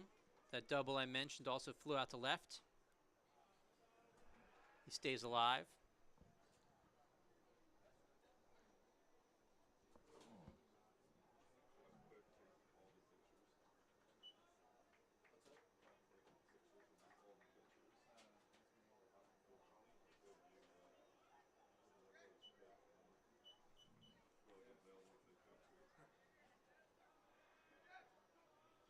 got a 1-2 count with one away. And that is strike number 3. So Shu comes back after the home run to pick up his second strikeout of the inning. And here comes number 31, Zach Buck. Buck 0 for 2, struck out in the first. Popped up to the shortstop in the third.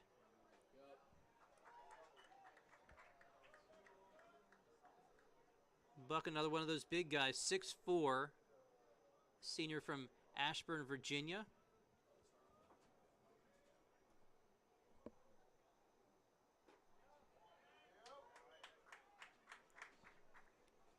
And Shu doing a nice job getting ahead. That's the goal right now. When you're up by 9, throw strikes.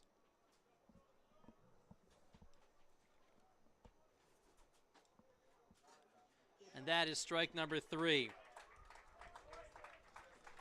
The shutout is over, but still commanding lead for Swarthmore. 1 run, 1 hit, nobody left. We're halfway through this game as we move to the bottom of the 5th. Swarthmore leading 10-1.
We're back in the bottom of the 5th.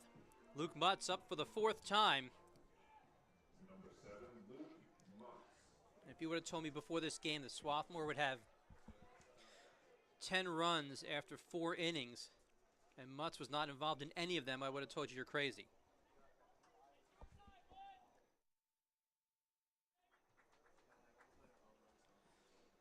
Mutz officially 0 for 2, was hit by a pitch as well in the second inning. And bounces 1 foul. Not to put too much pressure on Mutz, but he is at a 13-game hit streak right now. Does that kill it? I heard hissing in the back. Does that just kill it? I'm not going to give Mutz my home address now, though.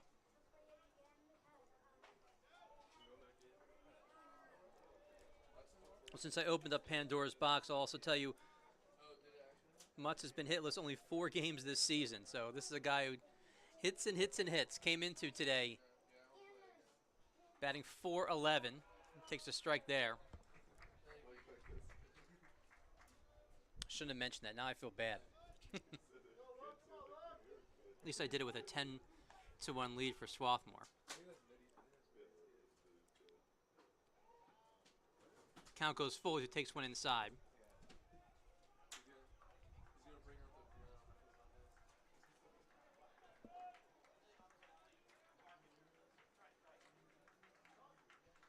The 3-2. Wide for a ball. Mutz goes down to first base. And once again, every inning so far this afternoon, Swarthmore has led off an inning with a base runner.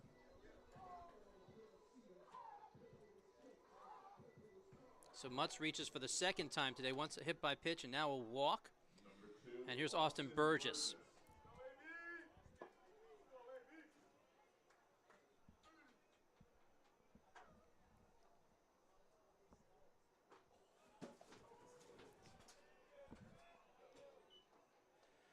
Burgess 2 for 3, a couple of doubles today, both to the left side.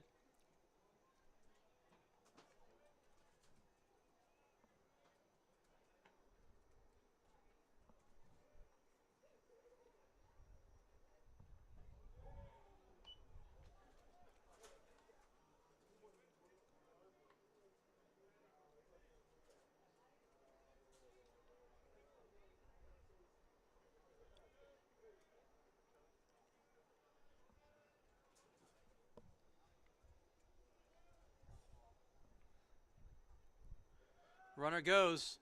That pitch behind Burgess. And into second goes Mutz with a stolen base.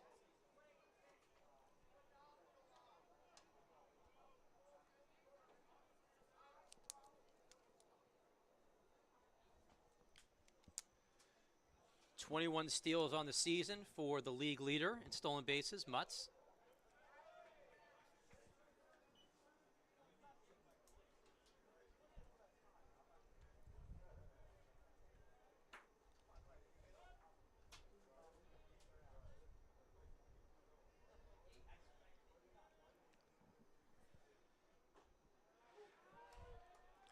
When we talk about stolen bases, the top two in the league, Mutz is number 1. The guy at the plate is number 2 in Burgess. He started today with 86 stolen bases and 96 attempts. They've already got a couple more today. And then Burgess goes down. So the two fastest runners in the league in terms of stolen bases both get free passes.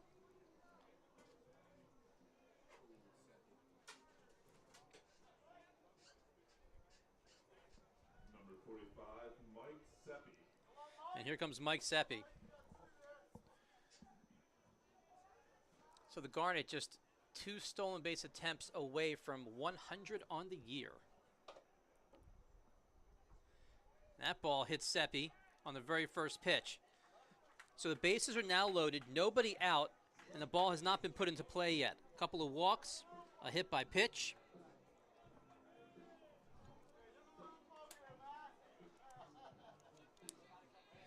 That is the 4th batter to be hit today. Number 23, Matt Silvestri. Silvestri stands in.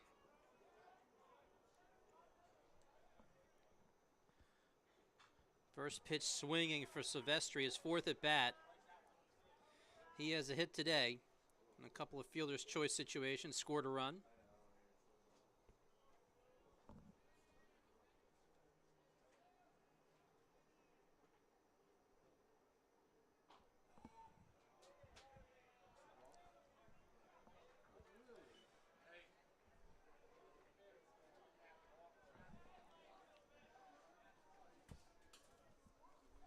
One ball, one strike. This one in the dirt, nice block. Rodfola's been busy there today.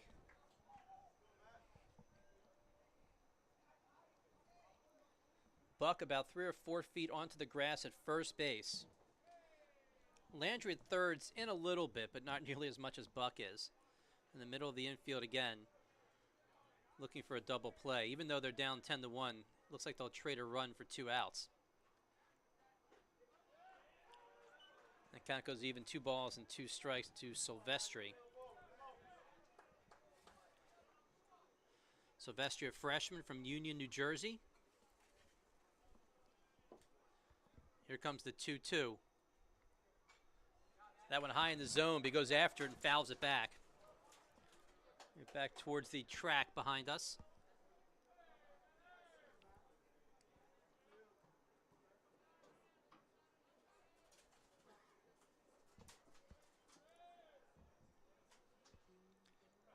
The 2-2. Swing and a miss.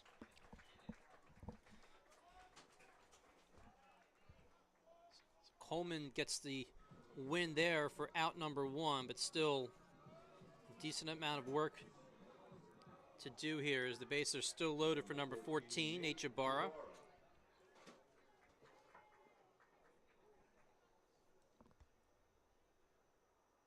Jabbar hits one hard, and this one will fall. In comes one run. Here comes a second run. And a double brings in two more. And a 12-1 ball game now in favor of the Garnet. Mutt scores. Burgess scores. They both got on with walks, so the walks come back to hurt the Forge there. Seppi all the way around to third base. As Coach Booth over at third playing conservatively. I don't think he would have. It would have been a close play at home, but there's no reason to send him with one out and a 12-1 lead.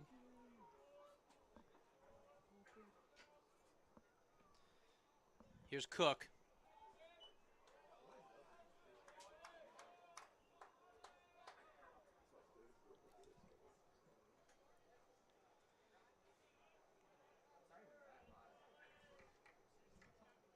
So Jabbar, a two-hit afternoon. Cook looking for hit number 2. He has reached twice and scored.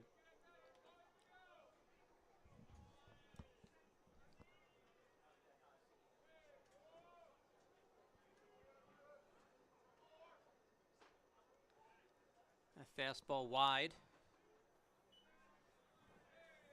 3 balls and no strikes. Still the one out. We're one pitch away from another bases loaded situation. That one's right down the pike. So taken all the way, it's the best pitch that Cook might see so far in this at-bat.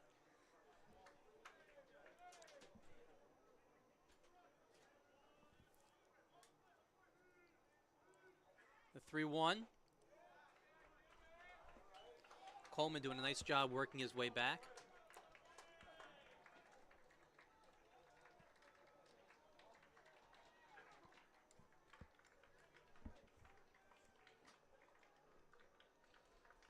Your 3-2. Good job by Coleman coming all the way back from 3-0 to get Cook swinging. So 2 outs, both outs this inning via strikeout. And here's Terada Herzer. Number 11, Terada Herzer. Number 11's been all sorts of problems in the 8th spot. Couple of hits. He's also walked.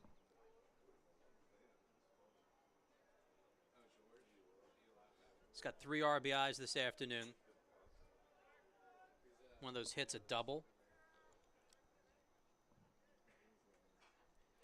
Bounces one. This could be trouble, and it is. Safe at first. A glorified bunt brings in a run. That's Michael Seppi crossing home plate. And that's an infield hit and an RBI for Terada Herzer.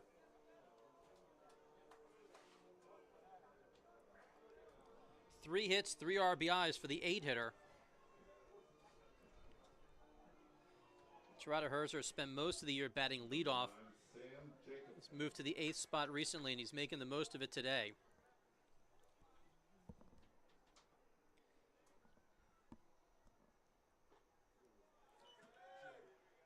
And there's number 9, his first at bat this afternoon. Sam Jacobson has come in the catching spot. He's the 3rd batter to bat in that 9 hole. So Olson, Reynolds, now Jacobson.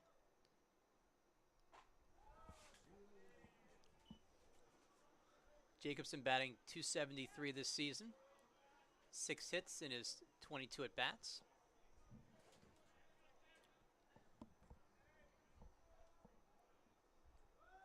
Runner goes, popped up, and that will get out of play. Right up against the fence. Actually stayed in play by a foot. I misread the fence down in left field line, but dropped anyway. So Jacobson has new life.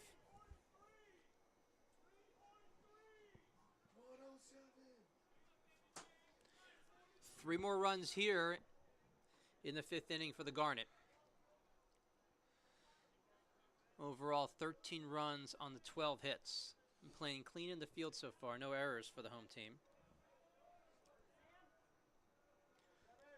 Swarthmore looking for the season sweep over the Fords.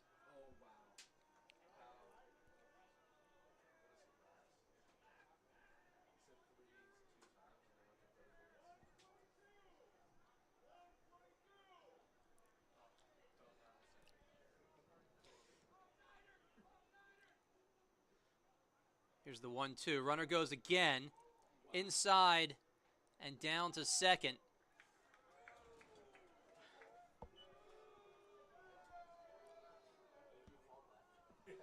Stolen base for Tirada Herzer.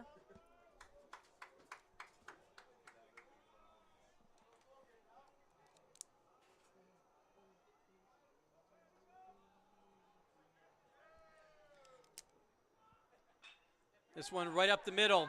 A couple of runs will come in. Here comes one. Being waved home is the second run. Bobbled in center field by Rossman. And into second. Out at second base is Jacobson. But he does pick up a couple of RBIs in the process. Add 5 more here in the 5th. A 15-1 lead for the Garnet as we move to the top of the 6th.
Top of the 6th, Luke Smith stands in. We'll go 3, 4, and 5 with Jet Shu still on the mound for the Garnet.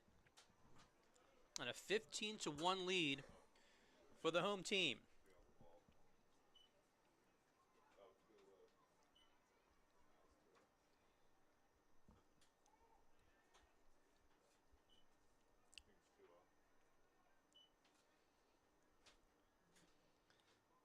Swarthmore did score 16 runs in Florida in a game against a team called Wittenberg.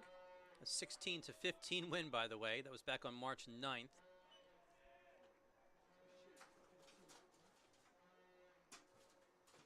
Besides that, this is their highest scoring game of the year. And we are only in the 6th.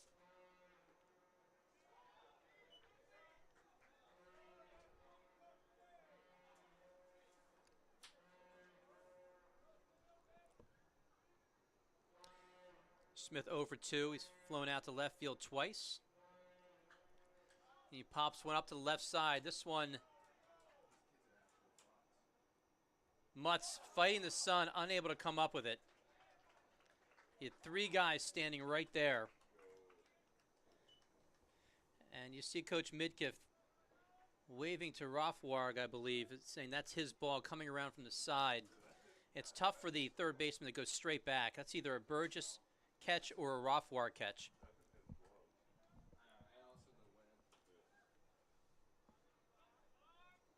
So because that did not hit any part of Mutz, it goes down as a hit.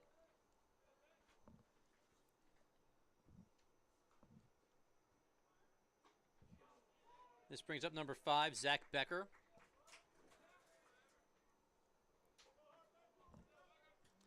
The 4th hit so far this afternoon for the Fords.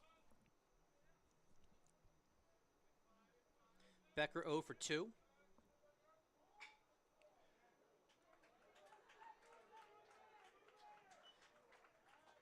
It looked like the umpire called timeout.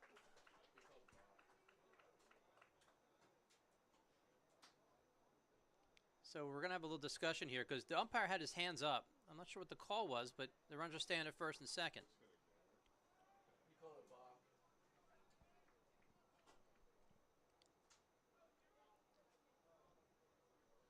So it looks like he called a balk, but regardless, Smith's at second, Becker's at first.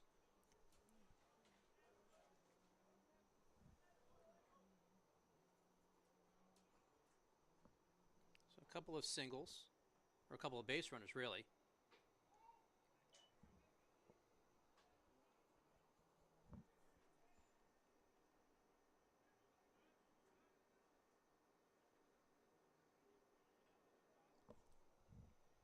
Here's Zach Landry, 1 for 2 this afternoon.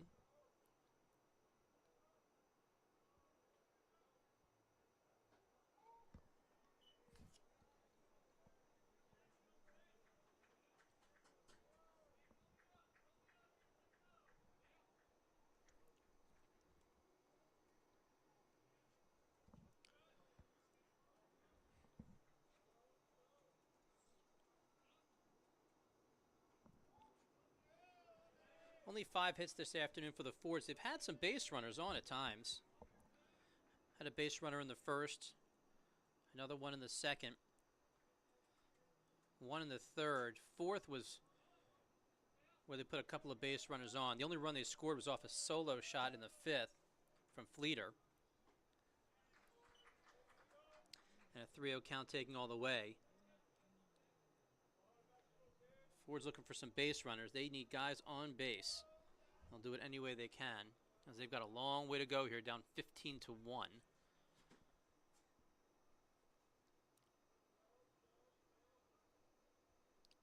3-1 inside. So a couple of hits and a walk, and the bases are now loaded with Fords.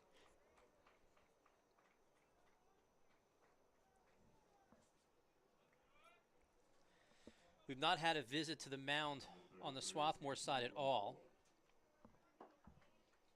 Remember, Solachito started the day, pitched 3. And here's Shu in his 3rd inning of work. There are some arms warming up in the bullpen as Runfola steps in. He has reached twice today. Both times he's gotten a free pass in the 2nd and in the 4th innings.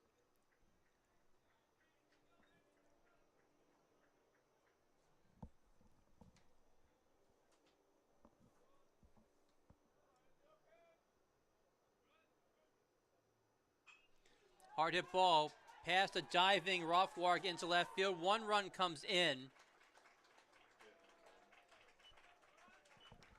So an RBI single for Runfola as Smith scores. That's the 2nd run this afternoon for the Fords. Everybody moves up.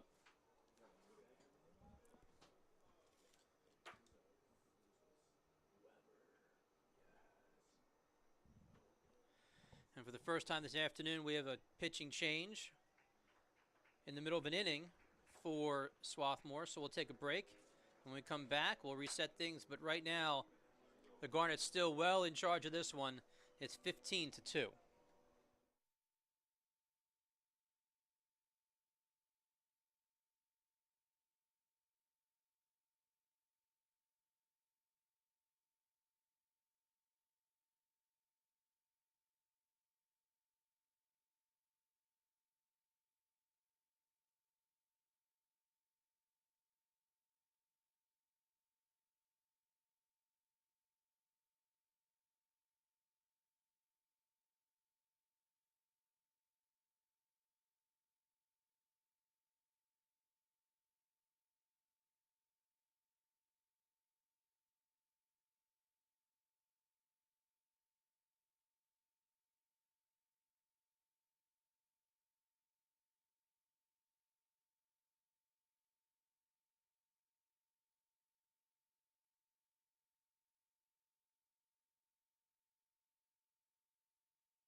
jet shoe takes a seat in favor of number 30, Owen Webb. Owen Webb.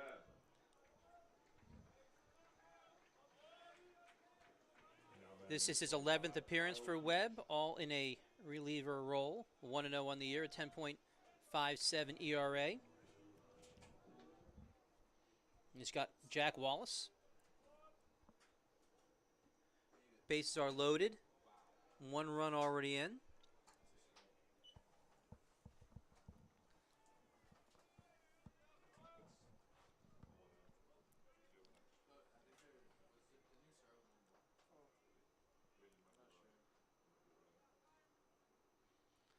Pitch. Over for a called strike.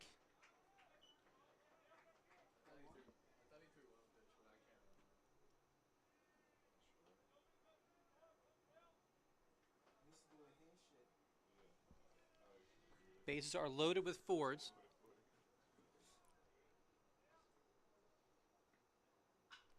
This ball hit hard down the line in left. It's going to fall and short hop the wall. 2 runs in. A 2 RBI double for Wallace. That's Becker coming in and Landry coming in, and into third base is Runfola. Number 19, Daniel Roseman.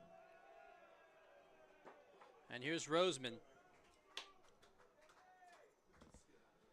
The first crooked number of the afternoon for the Fords. 3 have crossed here in the 6th. Still nobody out. And a couple more runners in scoring position. A 15-4 game.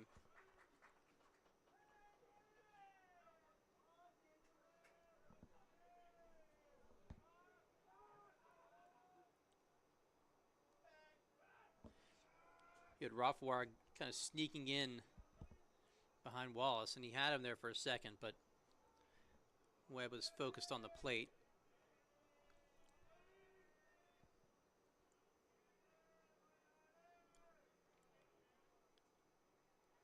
This pitch, flare to left and foul.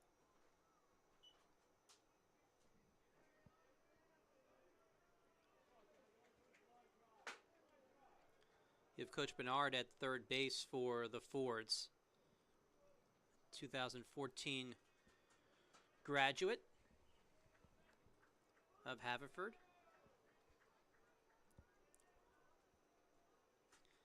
He was a 2014 Centennial Conference Tournament MVP, by the way, that year.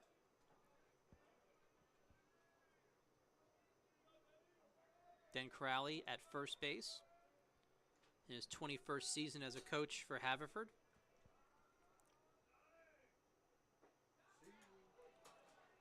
And looking is number 19 for strike number 3.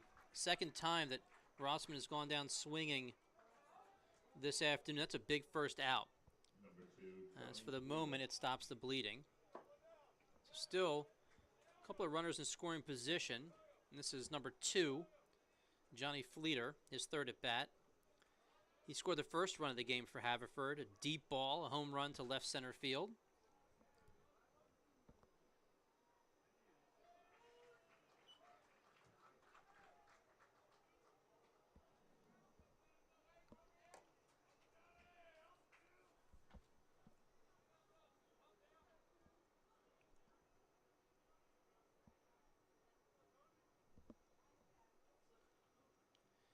The 0-1. Bounced over to Mutz. Good job of looking the runner back. And picked out of the dirt Silvestri for out number 2. The runner at third, Runfola, was not going on contact, but still Mutz, the professional play, kind of looking over his shoulder, making sure he wasn't going anywhere. Number 1, Harry Kemp. So this brings up Genth. So still runners at second and third. I feel like we've seen very few traditional outs this afternoon, at least when the Fords are batting. Not a lot of those simple ground outs.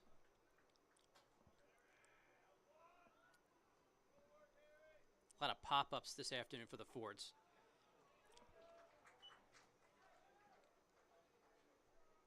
Looking at my score sheet, I think that's the second ground out so far this afternoon for the Fords. The other one was 4-6, a force play at second base to end the second inning. So Silvestri has been quiet today in terms of trying to pick up some put-outs at first base.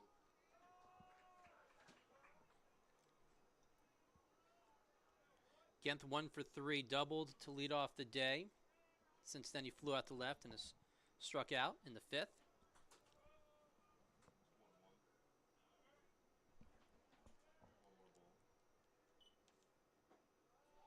And that one misses. Genth from Baltimore, Maryland. 5'8". One of those first-year players. Came in batting .375, so incredibly bright future for a leadoff hitter as a freshman. That one goes a little bit high.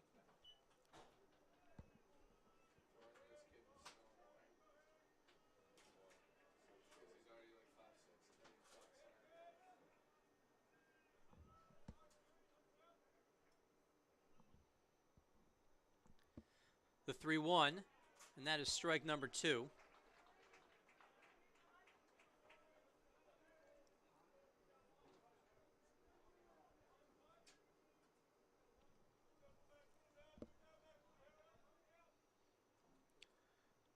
Three balls, 2 strikes, 2 away here in the top of the 6th.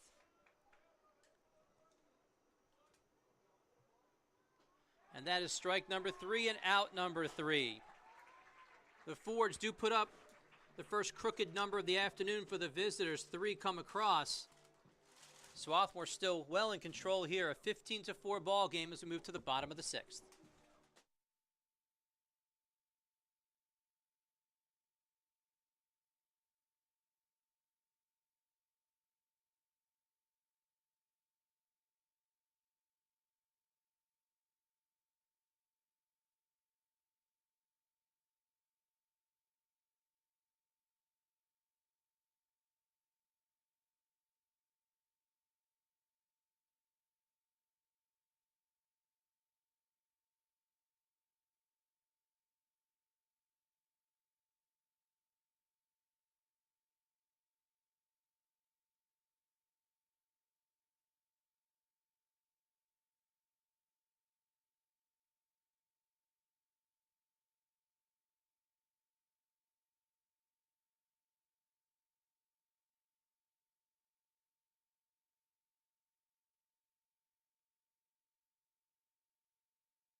Welcome back to the bottom of the 6th inning. Matt Fine with you on the Garnet Sports Network. And it's been almost all Swarthmore this afternoon, in part thanks to 9 runs in the second inning. They put up another 5 in the 5th. It's a 15-4 ball game. Number 18, Max Rothwar. We'll go 1, 2, 3 here in the bottom of the 6th. Start with Max Rothwar, followed by Mutz and Burgess. And there's a nice bunt. And it goes right to the new guy who just came in. A nice play. That's Pradnov Rain, by the way, who is in at third base. Zach Landry, the former third baseman, has moved over to first, and Zach Buck has taken his seat. So testing the arm of the new guy at the hot corner. 5-3 on the putout. And here's Luke Mutz.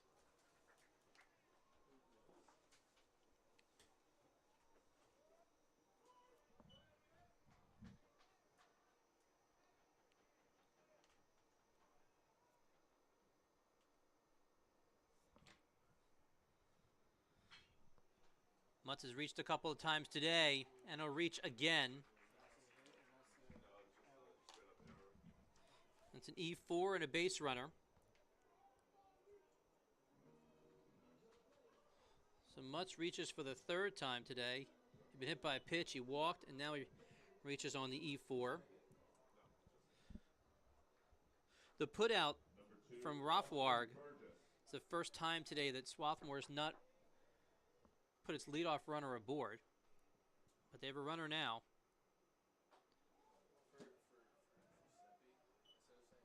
And that's Burgess taking that first pitch high and tight. A couple of doubles this afternoon for the junior left fielder. Also playing really well defensively. Had a double play earlier in the game. This one off the hands, popped up on the left side. Becker is there for out number 2.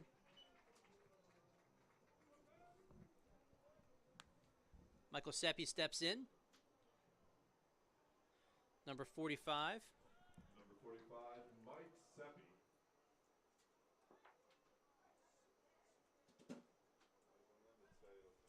Seppi was hit by a pitch and scored in his last at bat in the 5th. He's walked and singled.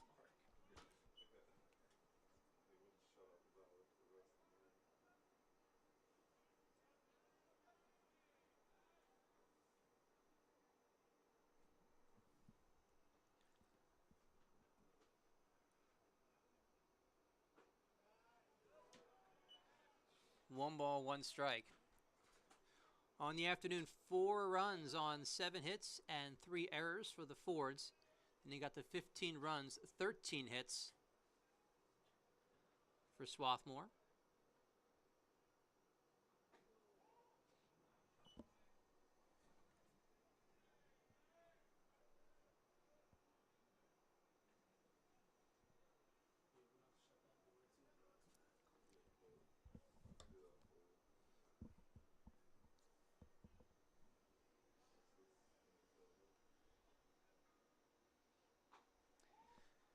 Outside for a ball. 3 balls and 1 strike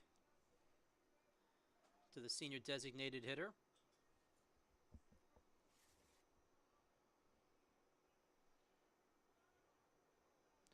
Number 45 from Stony Brook, New York.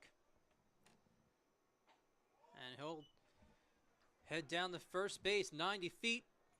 And runners at first and second.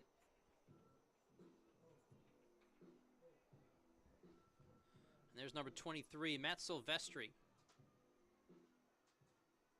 Number 23, Matt Silvestri. 1 for 4 today for Silvestri.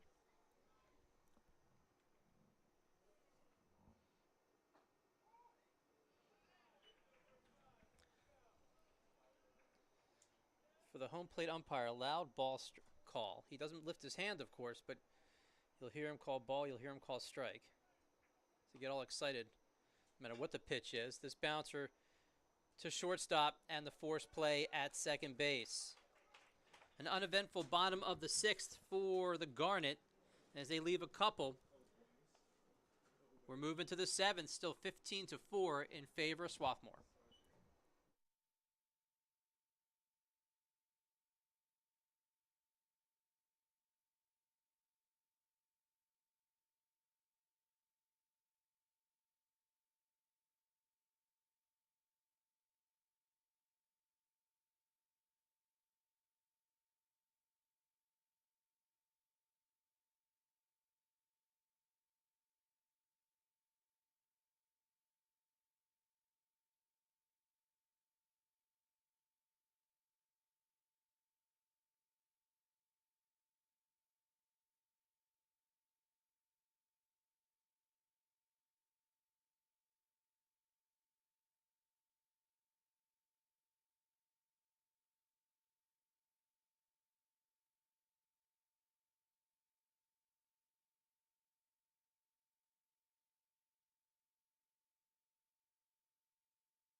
6, Ethan Weiss.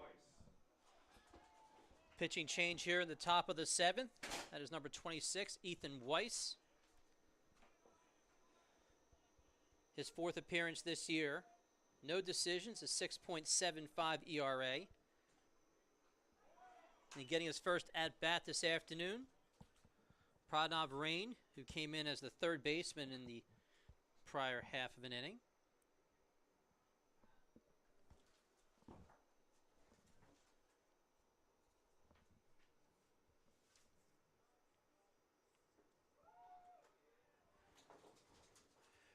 Rain is batting .286 this season. His 14th game. He's got 8 hits in his 28 at-bats. Also a first-year student. He takes strike number 2.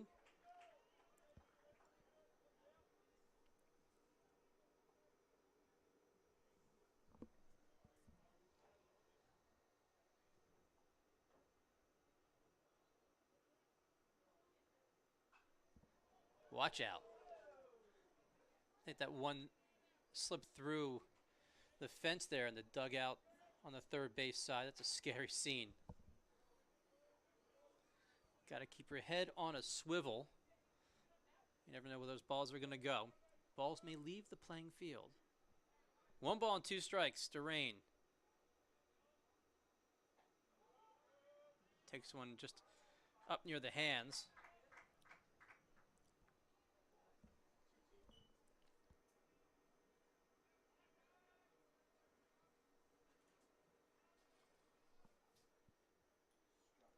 The 2-2 fouled away.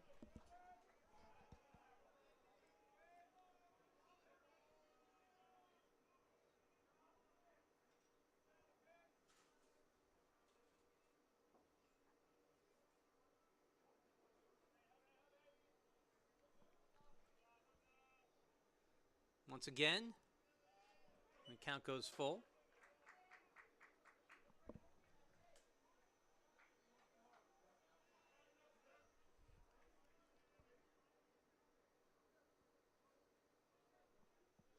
It's the first action Weiss has seen since March 7th. Nice play by Jabara. Again, we haven't seen too many of those typical infield putouts, 4-3. Number 24, Luke Smith. And here comes Luke Smith. So Weiss pitched a couple of times in early March in that trip to Florida. At Marietta College one, he pitched 1 inning, gave up a couple of runs. So his first action in a little bit more than a month for the lefty.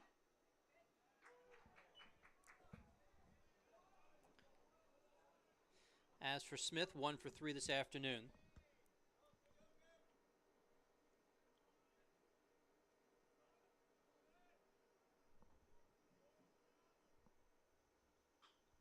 Jams him. Right over to the first baseman, takes it all by himself. 2 quick outs here in the top of the 7th.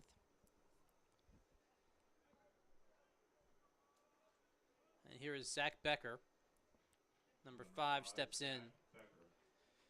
His 4th at bat.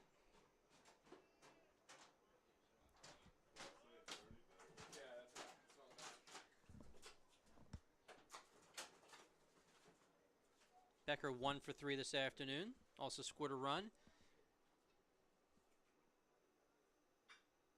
This one hit hard up the middle. Give him another hit. So 2-out base runner for the Fords.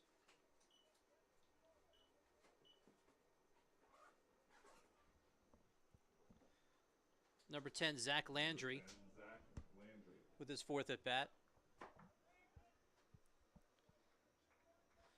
Landry, a pretty productive day, 1 for 2 with a walk and a scored a run.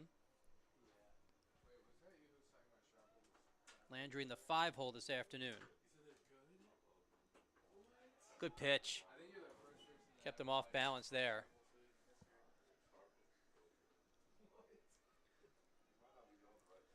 Just starting to get a little bit of shade here at Clothier. We'll see shade come in starting along the first base line and moving out towards left field. Good block by Jacobson.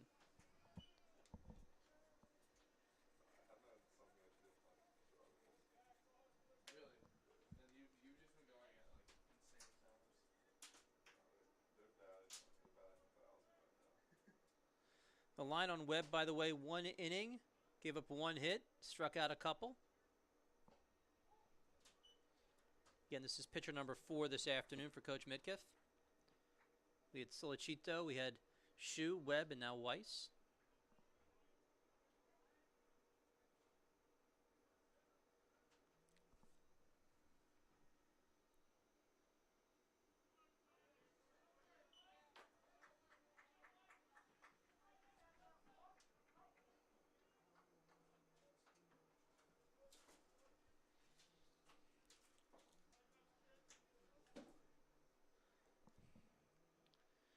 Three balls and 1 strike to Landry. Coming into today, as I mentioned earlier in the broadcast, Franklin and Marshall, the only undefeated team in the Centennial, 7-0. Then there are 3 teams that started the day tied for second at 5-2. You got 2 of them right here. Haverford at 5-2, Swarthmore at 5-2, and then there's Johns Hopkins also at 5-2. This ball's hit up the middle just past Jabbar and into center field. Running on contact with 2 outs is Becker, so he ends up at third base. So runners at the corner, still 2 outs. Number 33, Anthony Runfola. And here's Runfola. A couple of walks and a single today. 3 quality at-bats. 4 teams make it into the playoffs in the Centennial, as you likely know. So if the playoffs were to start today, and obviously we got a long way to go, but you'd have the undefeated Franklin and Marshall team, and then those 3 5-2 teams. Gettysburg is right there at 4-3, sitting in 5th place. And then you got a bunch of teams below 500. Dickinson at 3-4. Your Sinus at 2-3. Washington College and McDaniel both have just 1 win. And Muhlenberg still looking for that first win. So 3 teams are hurting right now to try to get into that top 4. Washington College, McDaniel, and Muhlenberg have a long way to go. I think we're going to learn a lot about the Centennial over the next 24 hours into Saturday with all the doubleheaders you see. This one inside out to right field. A run will come in. You had Jabbar kind of pinching towards second. So Cook gets to that real fast, but a run does come in. That's Becker. Another single. So Landry now at second, Runfola at first. And a 15-5 ball game. Number 25, Kyle Peach.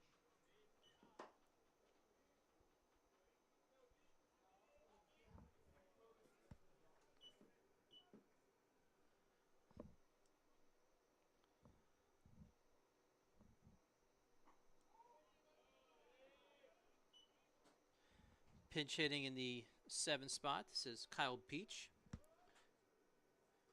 Peach 6'1", a sophomore from Lumberton, New Jersey.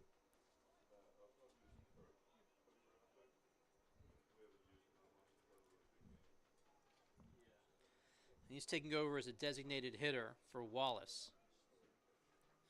So we might not see any defensive changes.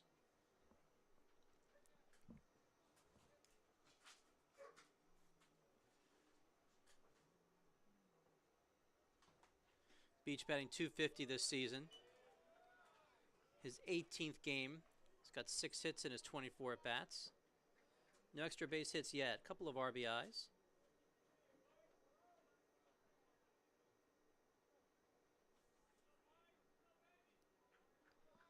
In addition to his 6 hits, he's got 5 walks.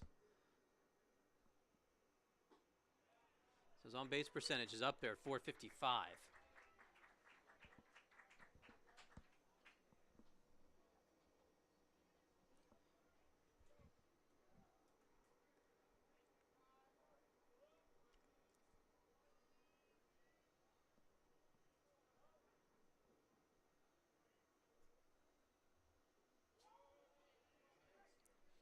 And the guy who walks a lot is ahead of the count, 3 balls and 1 strike.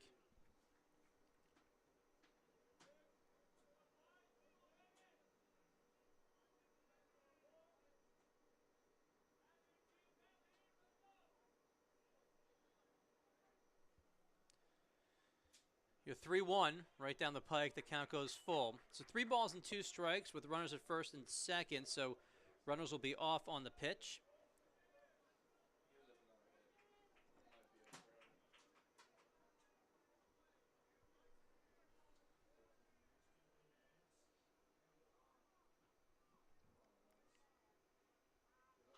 That one's fouled away.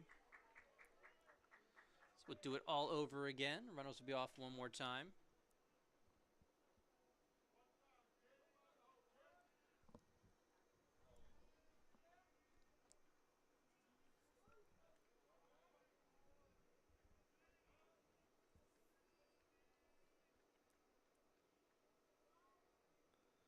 The 3-2 in the dirt. And another walk for Beach. So Beach has just as many walks this season as he does hits, 6 apiece.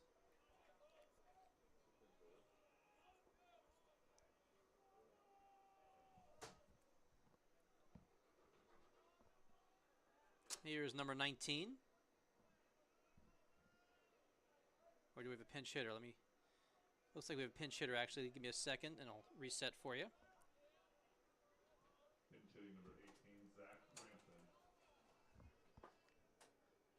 So that is a pinch hitter, number 18, Zach Crampton. He's a junior from Maryland.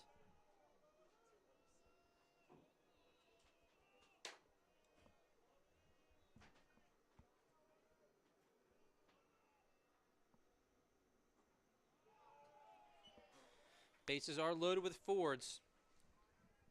Got Landry at third, Ronfola at second, Beach at first.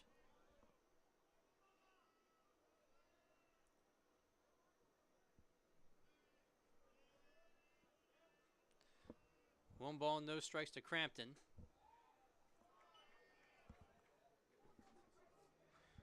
Crampton batting .299 this season.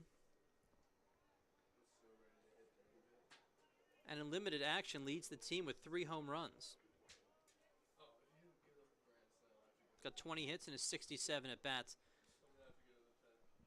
Shouldn't say limited action, but doesn't have the at-bats that some of the regulars like Becker, Landry have. This is his 22nd game this season. There's a swing and a miss. That pitch tails in at him. 2 balls and 1 strike.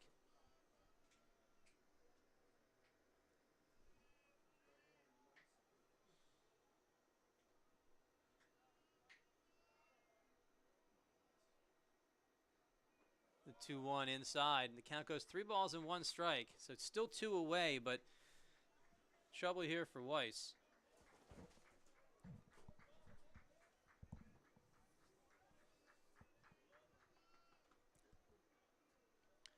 We have 1 run in the 7th. There's a swing and a miss, so the count goes full. So we'll do this all over again. We saw this in the last batter with Crampton. Now with Beach, and now we see it with Crampton. It's a 3-2 count and 2 away. Runners will be moving on the pitch.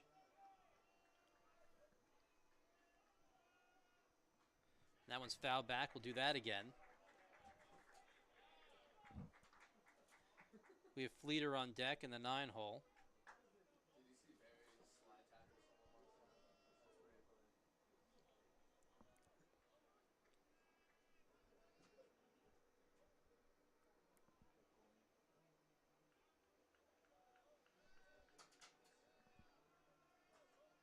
The 3-2 swing and a miss. That's a big strikeout as Weiss wins that battle.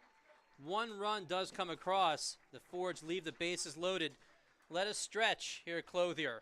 15-5 in favor of Swarthmore.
We're back with pitch number 1 to Nate Jabara here in the bottom of the 7th. 15-5 in favor of Swarthmore. Got some changes in the outfield. Number 14, Nate Jabara. Ali Bergeron is now in right field as Fleeter steps down for the day. Luke Smith moves from left field to center field. Rossman's done for the day. This ball is bounced to the left side. Bobbled for a second, but recovered. 6-3 on the putout.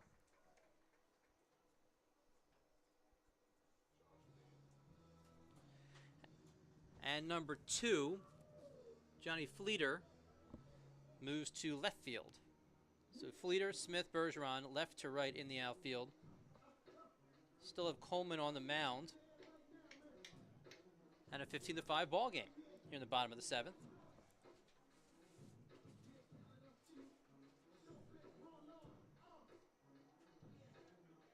The music's about to get better here too, because Mateo stepped in. He's off the mound. He's now in the booth with us. Pinch hitting number 24, Josh Bean. Here's number 24, Josh Bean, pinch hitting in the 7th spot. So he's pinch hitting for Cook.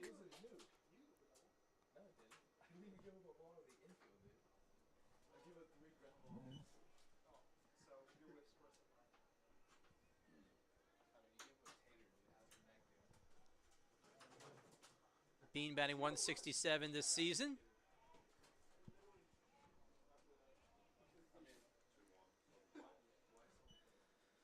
He is a 5'9" junior from Del Mar, New York. Studying economics.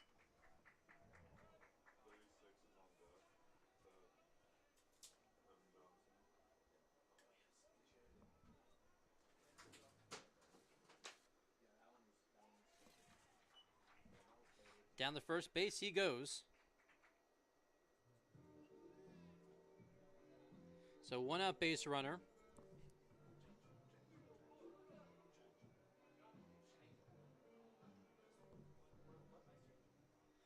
And here's another pinch hitter. Hitting number 36, Evan Johnson. Number 36, Evan Johnson. So both teams starting to unload on their bench a little bit here.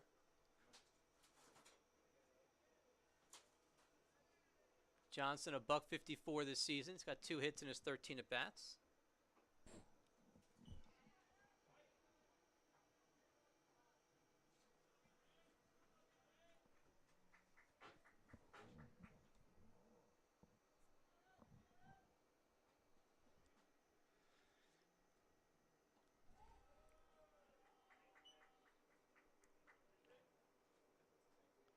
Let me update you with some scores in the Centennial.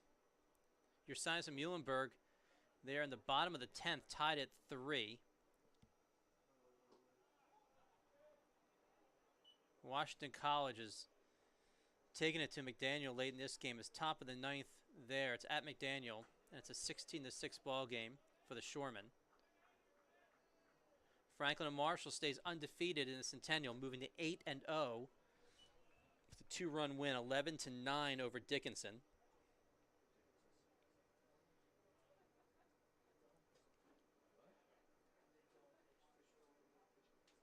And Dickinson is exactly where this team will be tomorrow, as in Swarthmore, as they'll travel to Carlisle.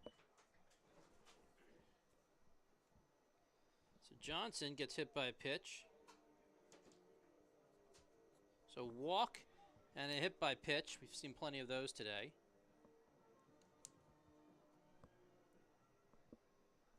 Number 9, Sam Jacobson. And here's Jacobson. So we have a 9-hitter here. We'll go back to the top of the order. We've seen that a lot today, and that's unfortunate. You could hear it as that ball was so far behind Jacobson, it actually hit his bat as he ducked. So that turns into a strike, as that ball is actually foul-tipped towards the Swarthmore dugout. That's about the only thing that's gone wrong today for Swarthmore. as they lead 15-5. Got to bring the bat down. We've seen a handful of those pitches that have gone behind batters. The best one of the day was Burgess. A pitch was right behind him, didn't move at all. Didn't flinch. The ball was about a foot behind his back.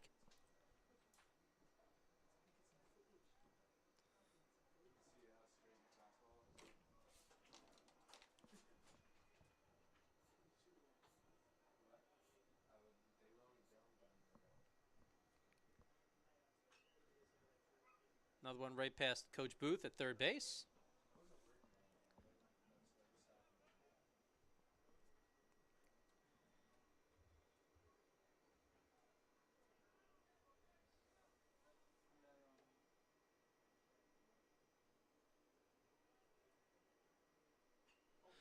This one inside out and foul.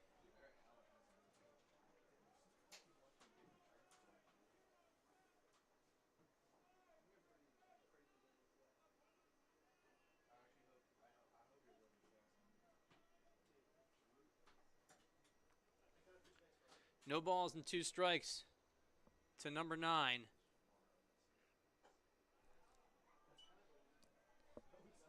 Coleman over pitches that one a little bit.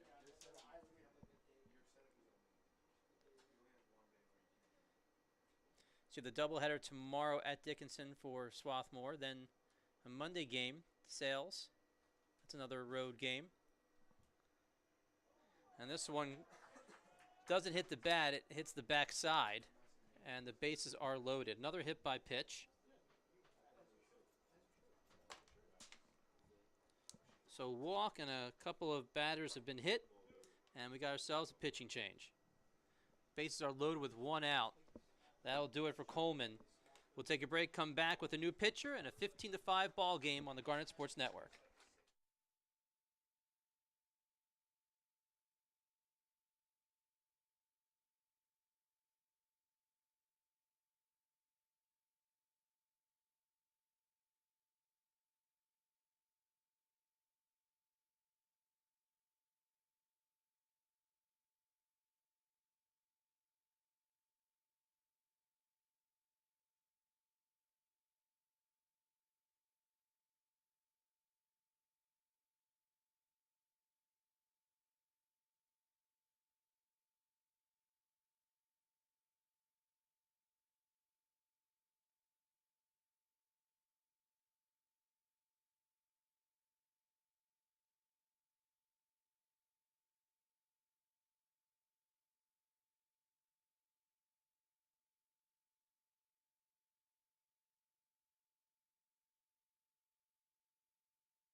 Patrick Coleman takes a seat. This is number 14, Justin McAllister, a junior righty, his 7th appearance this season. In 6 innings pitched, he's given up 14 earned runs, 16 overall, so he'll try to bring down that ERA today. And he's got the top of the order to deal with. We've got a runner at third, a runner at second, a runner at first. Bean, Johnson, Jacobson, and here's Max Rothwarg, his 6th at bat. By the way, with the 2 hit batters that we've seen, Johnson got hit, Jacobson got hit. That's 6 hit batters this afternoon, courtesy of the arms for the Fords.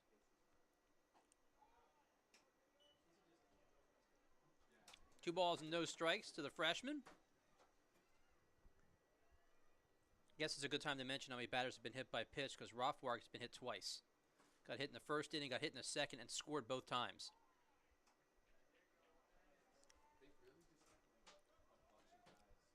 I believe he's 3-0 here.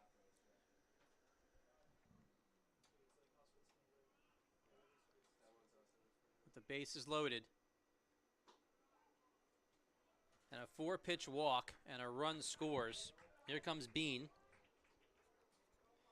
Everybody moves up. Another one of those odd innings. 4 straight batters have reached without contact. A couple of batters have been hit. You got a couple of walks. Pinch hitting number 4, George Briggs. And a pinch hitter for Mutz.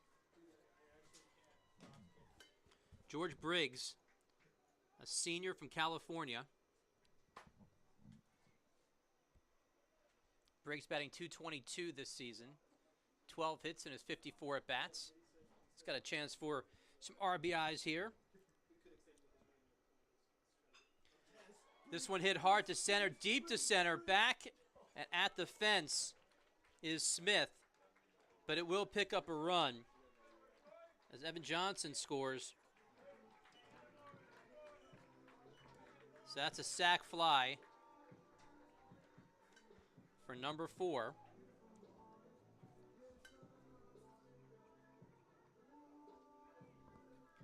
And now with 2 outs, runners at first and second. Pinch hitting number 33, Joe Raddick.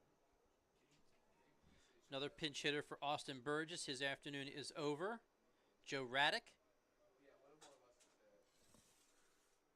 Sophomore first pitch, sends it deep to left field. This one off the top of the wall. Misses a home run just by a couple of feet. Another run comes in to score. An RBI double, runners at second and third.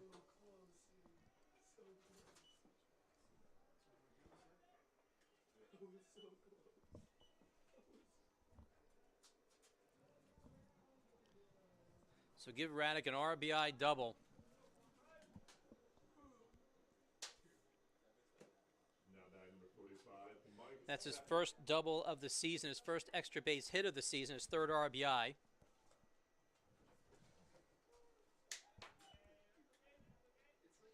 And here's Michael Seppi. Mike with the 6th at bat this afternoon. He's been hit by a pitch, by the way. Walked a couple of times. Does have a single as well.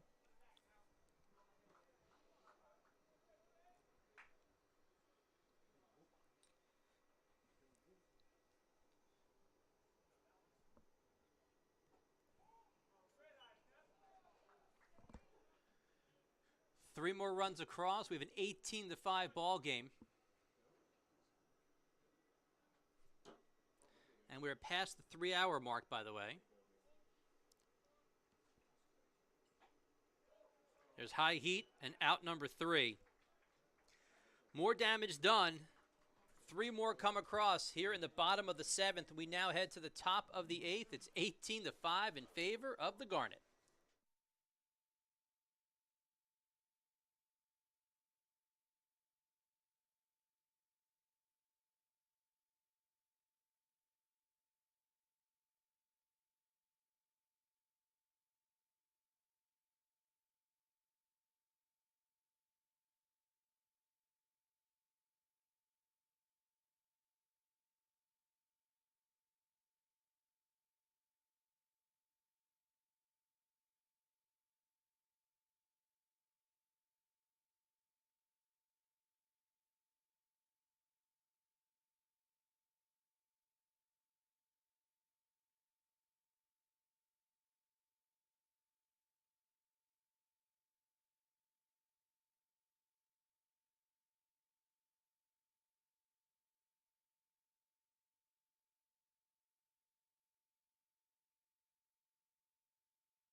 back with another pitcher. Weiss steps down.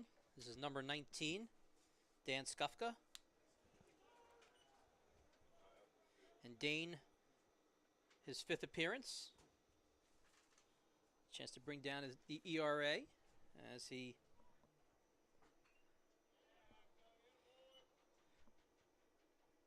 faces number 2 here in the top of the 8th. That's Genth. Excuse me, number 2 is Fleeter. We're at 9. We'll go 9-1-2. Fleeter batting in the 9 hole.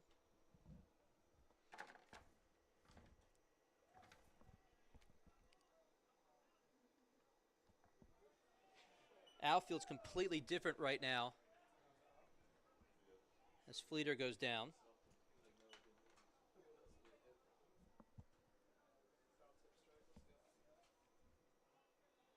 Strikeout to start the top of the 8th. Number 1, Harry Genth. And here's Genth back to the top of the order. In the outfield, Raddick is in left now. Johnson's in center. Bean in right. And we're safe at first base. That's the first error of the afternoon for the Garnet. E6 and a 1-out base runner.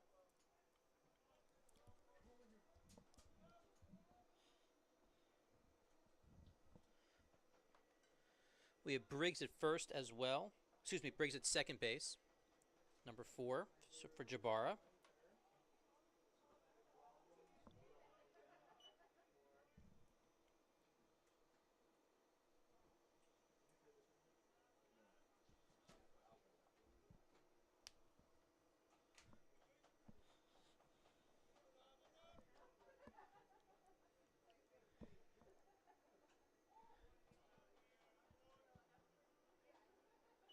At the plate, this is Rain 0 for 1. He came in for Buck.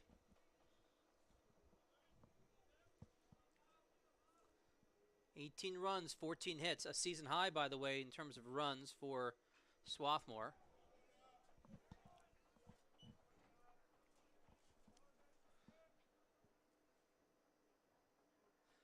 Unless something incredible happens, and I will take the blame, Swarthmore will move to 6-2 in conference.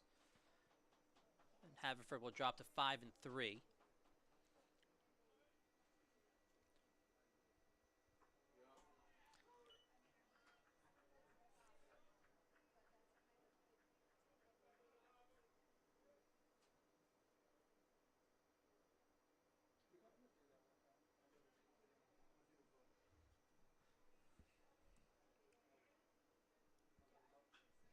That Washington College, nice play by the third base coach. It's Bernard. 2014 graduate, still has the hands. So the Washington College game has gone final 16-8 over McDaniel. I mentioned the Franklin and Marshall win. That your Sinus Muhlenberg game is in the 11th inning, by the way, 3-3.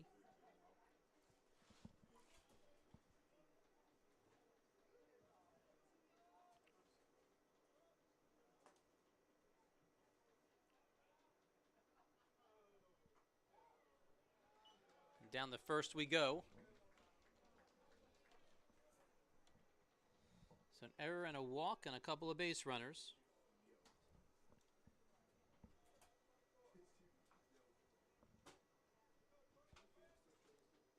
Here's a pinch hitter in the 3 spot, Jordan Shand from Milford, Connecticut.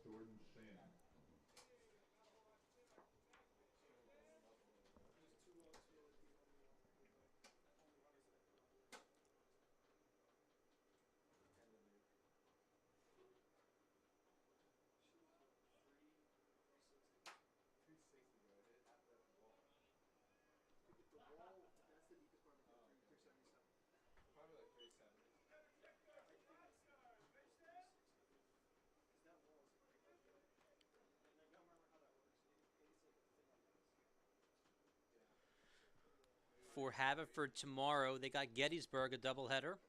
They'll be home for those 2 games. And then they have Muhlenberg next week. A correction, by the way, earlier I mentioned that I mentioned that Swarthmore is playing DeSales on Monday. That game has been postponed. So after the 2 games against Dickinson, then they got your Sinus. Away at your Sinus on Tuesday the 19th, and then they're home on Friday, a game we'll have on the Garnet Sports Network, a 3:30 start.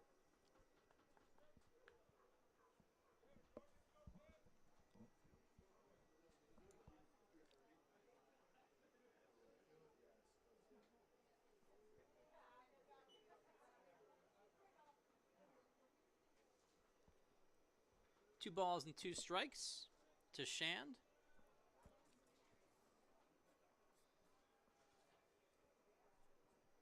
Shand 158 this season. And he goes down for out number 2. Number 5, Zach Becker. So a couple of strikeouts, sandwiching an error and a walk. And here's Becker. His 5th at bat. He scored a couple of times today, once in the 6th and once in the 7th.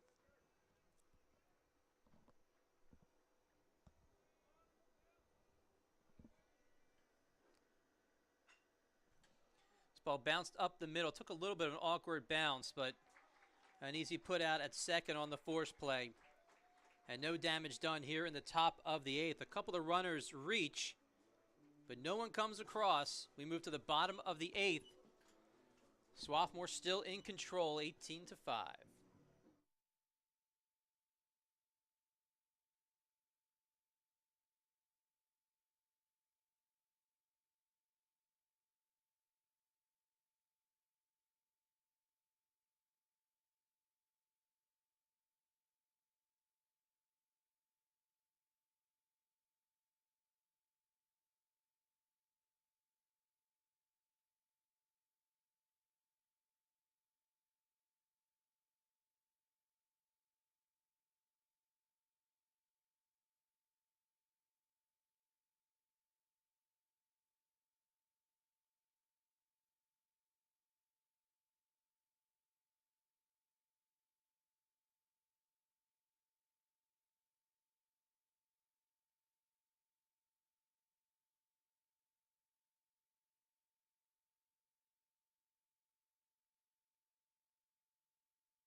We are back, bottom of the 8th, and a very strong afternoon if you're a Swarthmore fan. Ben Buckman. And we have Dolly Pomfret on the mound, the 5th pitcher this afternoon for the Fords.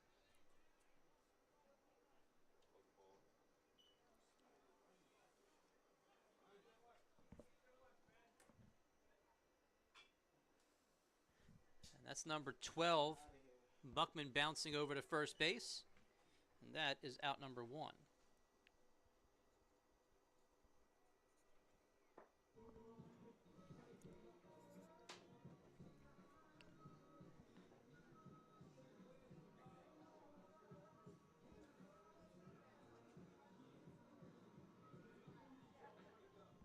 Number 14, Nate Jabara. Here's Nate Jabara. Jabara 2 for 3 this afternoon.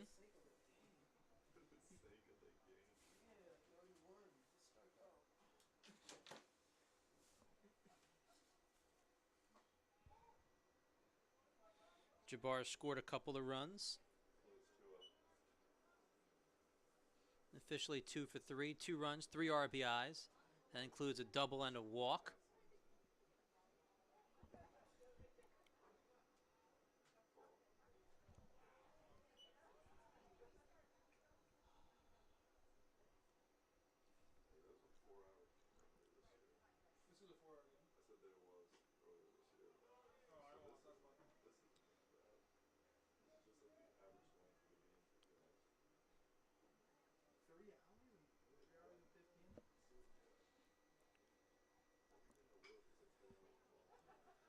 One pop foul and out of play. All sorts of different substitutions, but behind the plate, Runfola has been there all game long.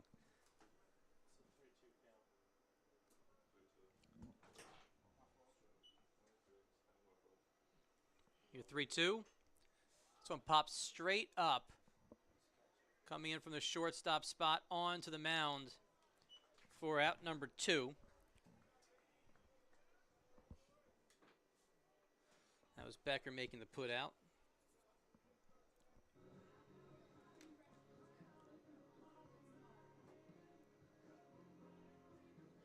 So here's number 24. Bean getting another at bat.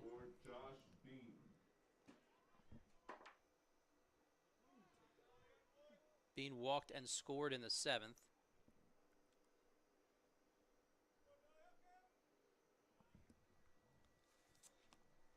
Swarthmore 3 outs away from the season sweep over the Fords. Remember, neither of these two teams played a season last year because of COVID. The Centennial did have a regular season with only conference games and no playoffs. Johns Hopkins had the best record in the conference and went real far into the regionals in the College World Series. But these two programs did not play. So you got a couple of teams playing now that don't have a lot of the experience that some of the other teams in the conference have. But as the season has gone along, both teams have gotten better. Not something you saw today from Haverford per se, but these two teams are improved. Remember, Haverford came into today's game having won 8 of its last 10. So Haverford definitely on the upswing until they hit this week. With a win today, Swarthmore moves to 6-2 in conference. Almost sit in second place, a couple of games behind Franklin and Marshall. If you're looking for some stuff to put on your calendar, circle the 30th of April, a doubleheader here at Clothier. And that's when Franklin and Marshall comes to town. And that will wrap up the regular season. So that'll be a real interesting doubleheader if things keep moving the way they have. You get the Diplomats coming to town. And right now they're undefeated. I don't think they'll be undefeated by the time they get here, but you know they'll be somewhere near the top as that ball goes in the right field. And a single for number 24, Bean. 2-out base runner. But I look at that doubleheader on Saturday, and it's home. And you got to think that playoff positioning will be on the line in a big way as we move to the final doubleheader in conference at the end of the month. Got plenty of games between now and then.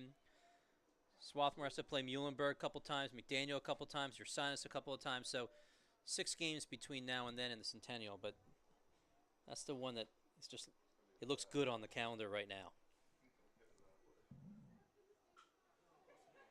There's number 36. Pops one into right center field. So Evan Johnson reaches. Runners at first and third, but Johnson too far around first base. And he gets picked, getting back to first for out number 3. And that will do it for the Garnet here in the bottom of the 8th. We're moving to the top of the 9th. One more chance for the Fords. 18-5 is your score.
We are 3 outs away from wrapping this one up as we're in the top of the 9th. Zach Landry steps in, the 5-hitter. Skufka still on the mound.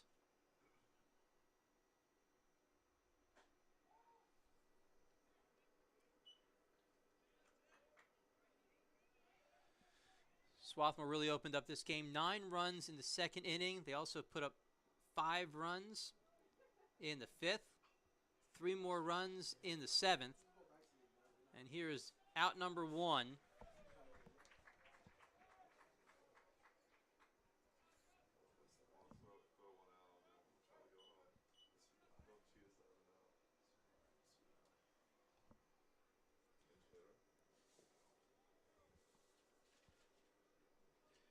Number 30, Will Vostries.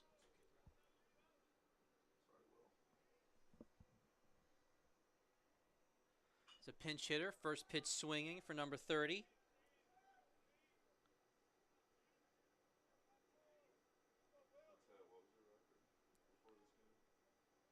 Senior batting 125 this season.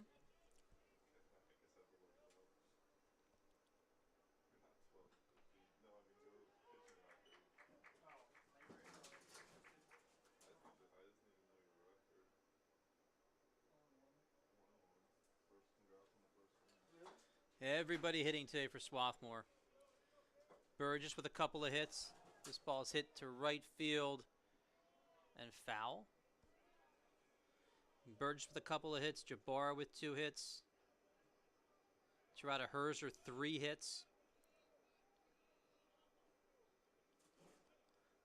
12 different players have picked up a hit today for the Garnet. Interestingly enough, though, no home runs or triples. We do have 5 doubles, 2 from Burgess.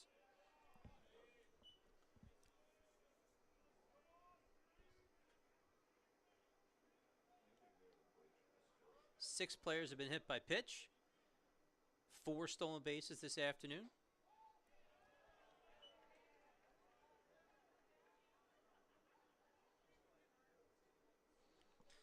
So an offensive onslaught like we haven't seen so far this year from the Garnet. They'll feel real good about themselves as they hop on the bus tomorrow morning for Carlisle.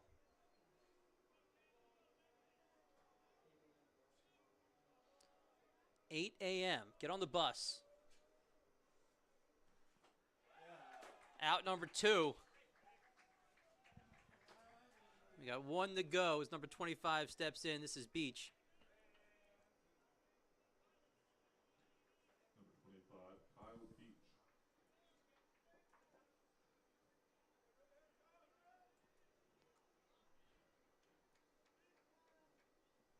Don't have a Johns Hopkins score it worse with this win. There'll be a 2-way tie now for second.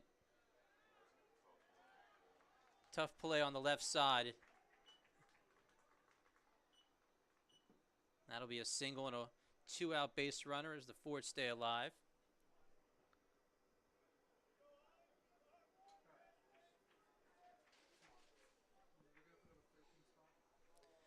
That Franklin and Marshall matchup, they're going to be a tough team to beat. I think conventional wisdom says that the Diplomats have probably the most complete pitching staff in the conference.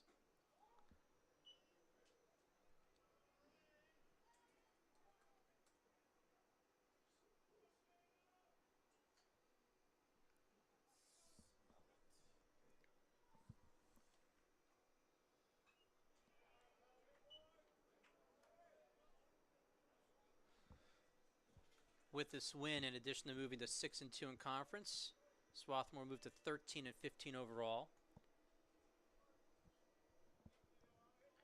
Haverford will drop to 14-13 overall, again 5-3 in the Centennial. And batters hit, runners at first and second now.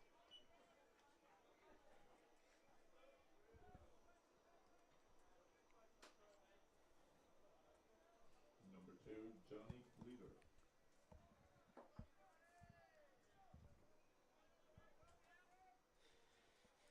The 9 spot is up, Johnny Fleeter. The only home run this afternoon Bunch of balls off the wall today, but only one's left the yard. And that came from this guy, Fleeter. A solo shot in the 5th.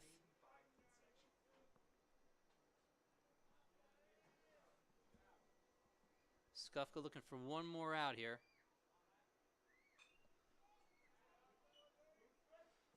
And the Fords down to their final strike.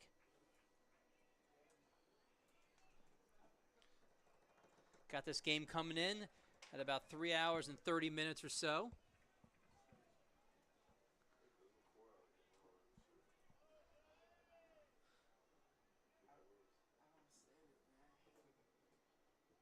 The 0-2, just a bit high.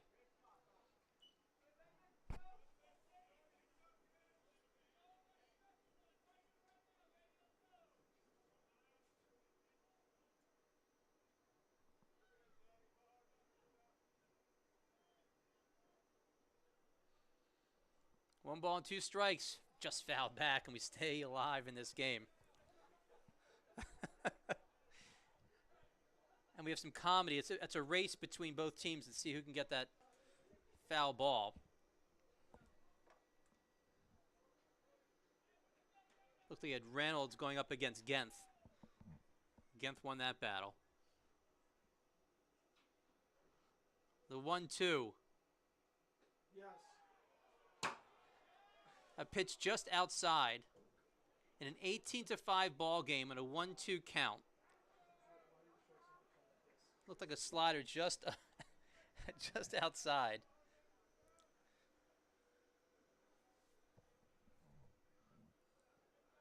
And here's the 2-2. Fouled.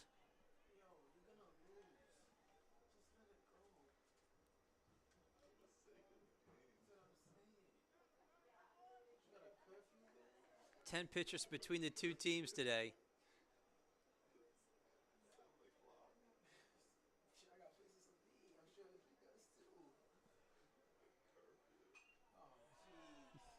Another foul ball. This is the gods of baseball shaming me right now.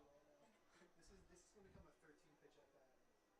You're just going to keep on doing this for like 5 minutes.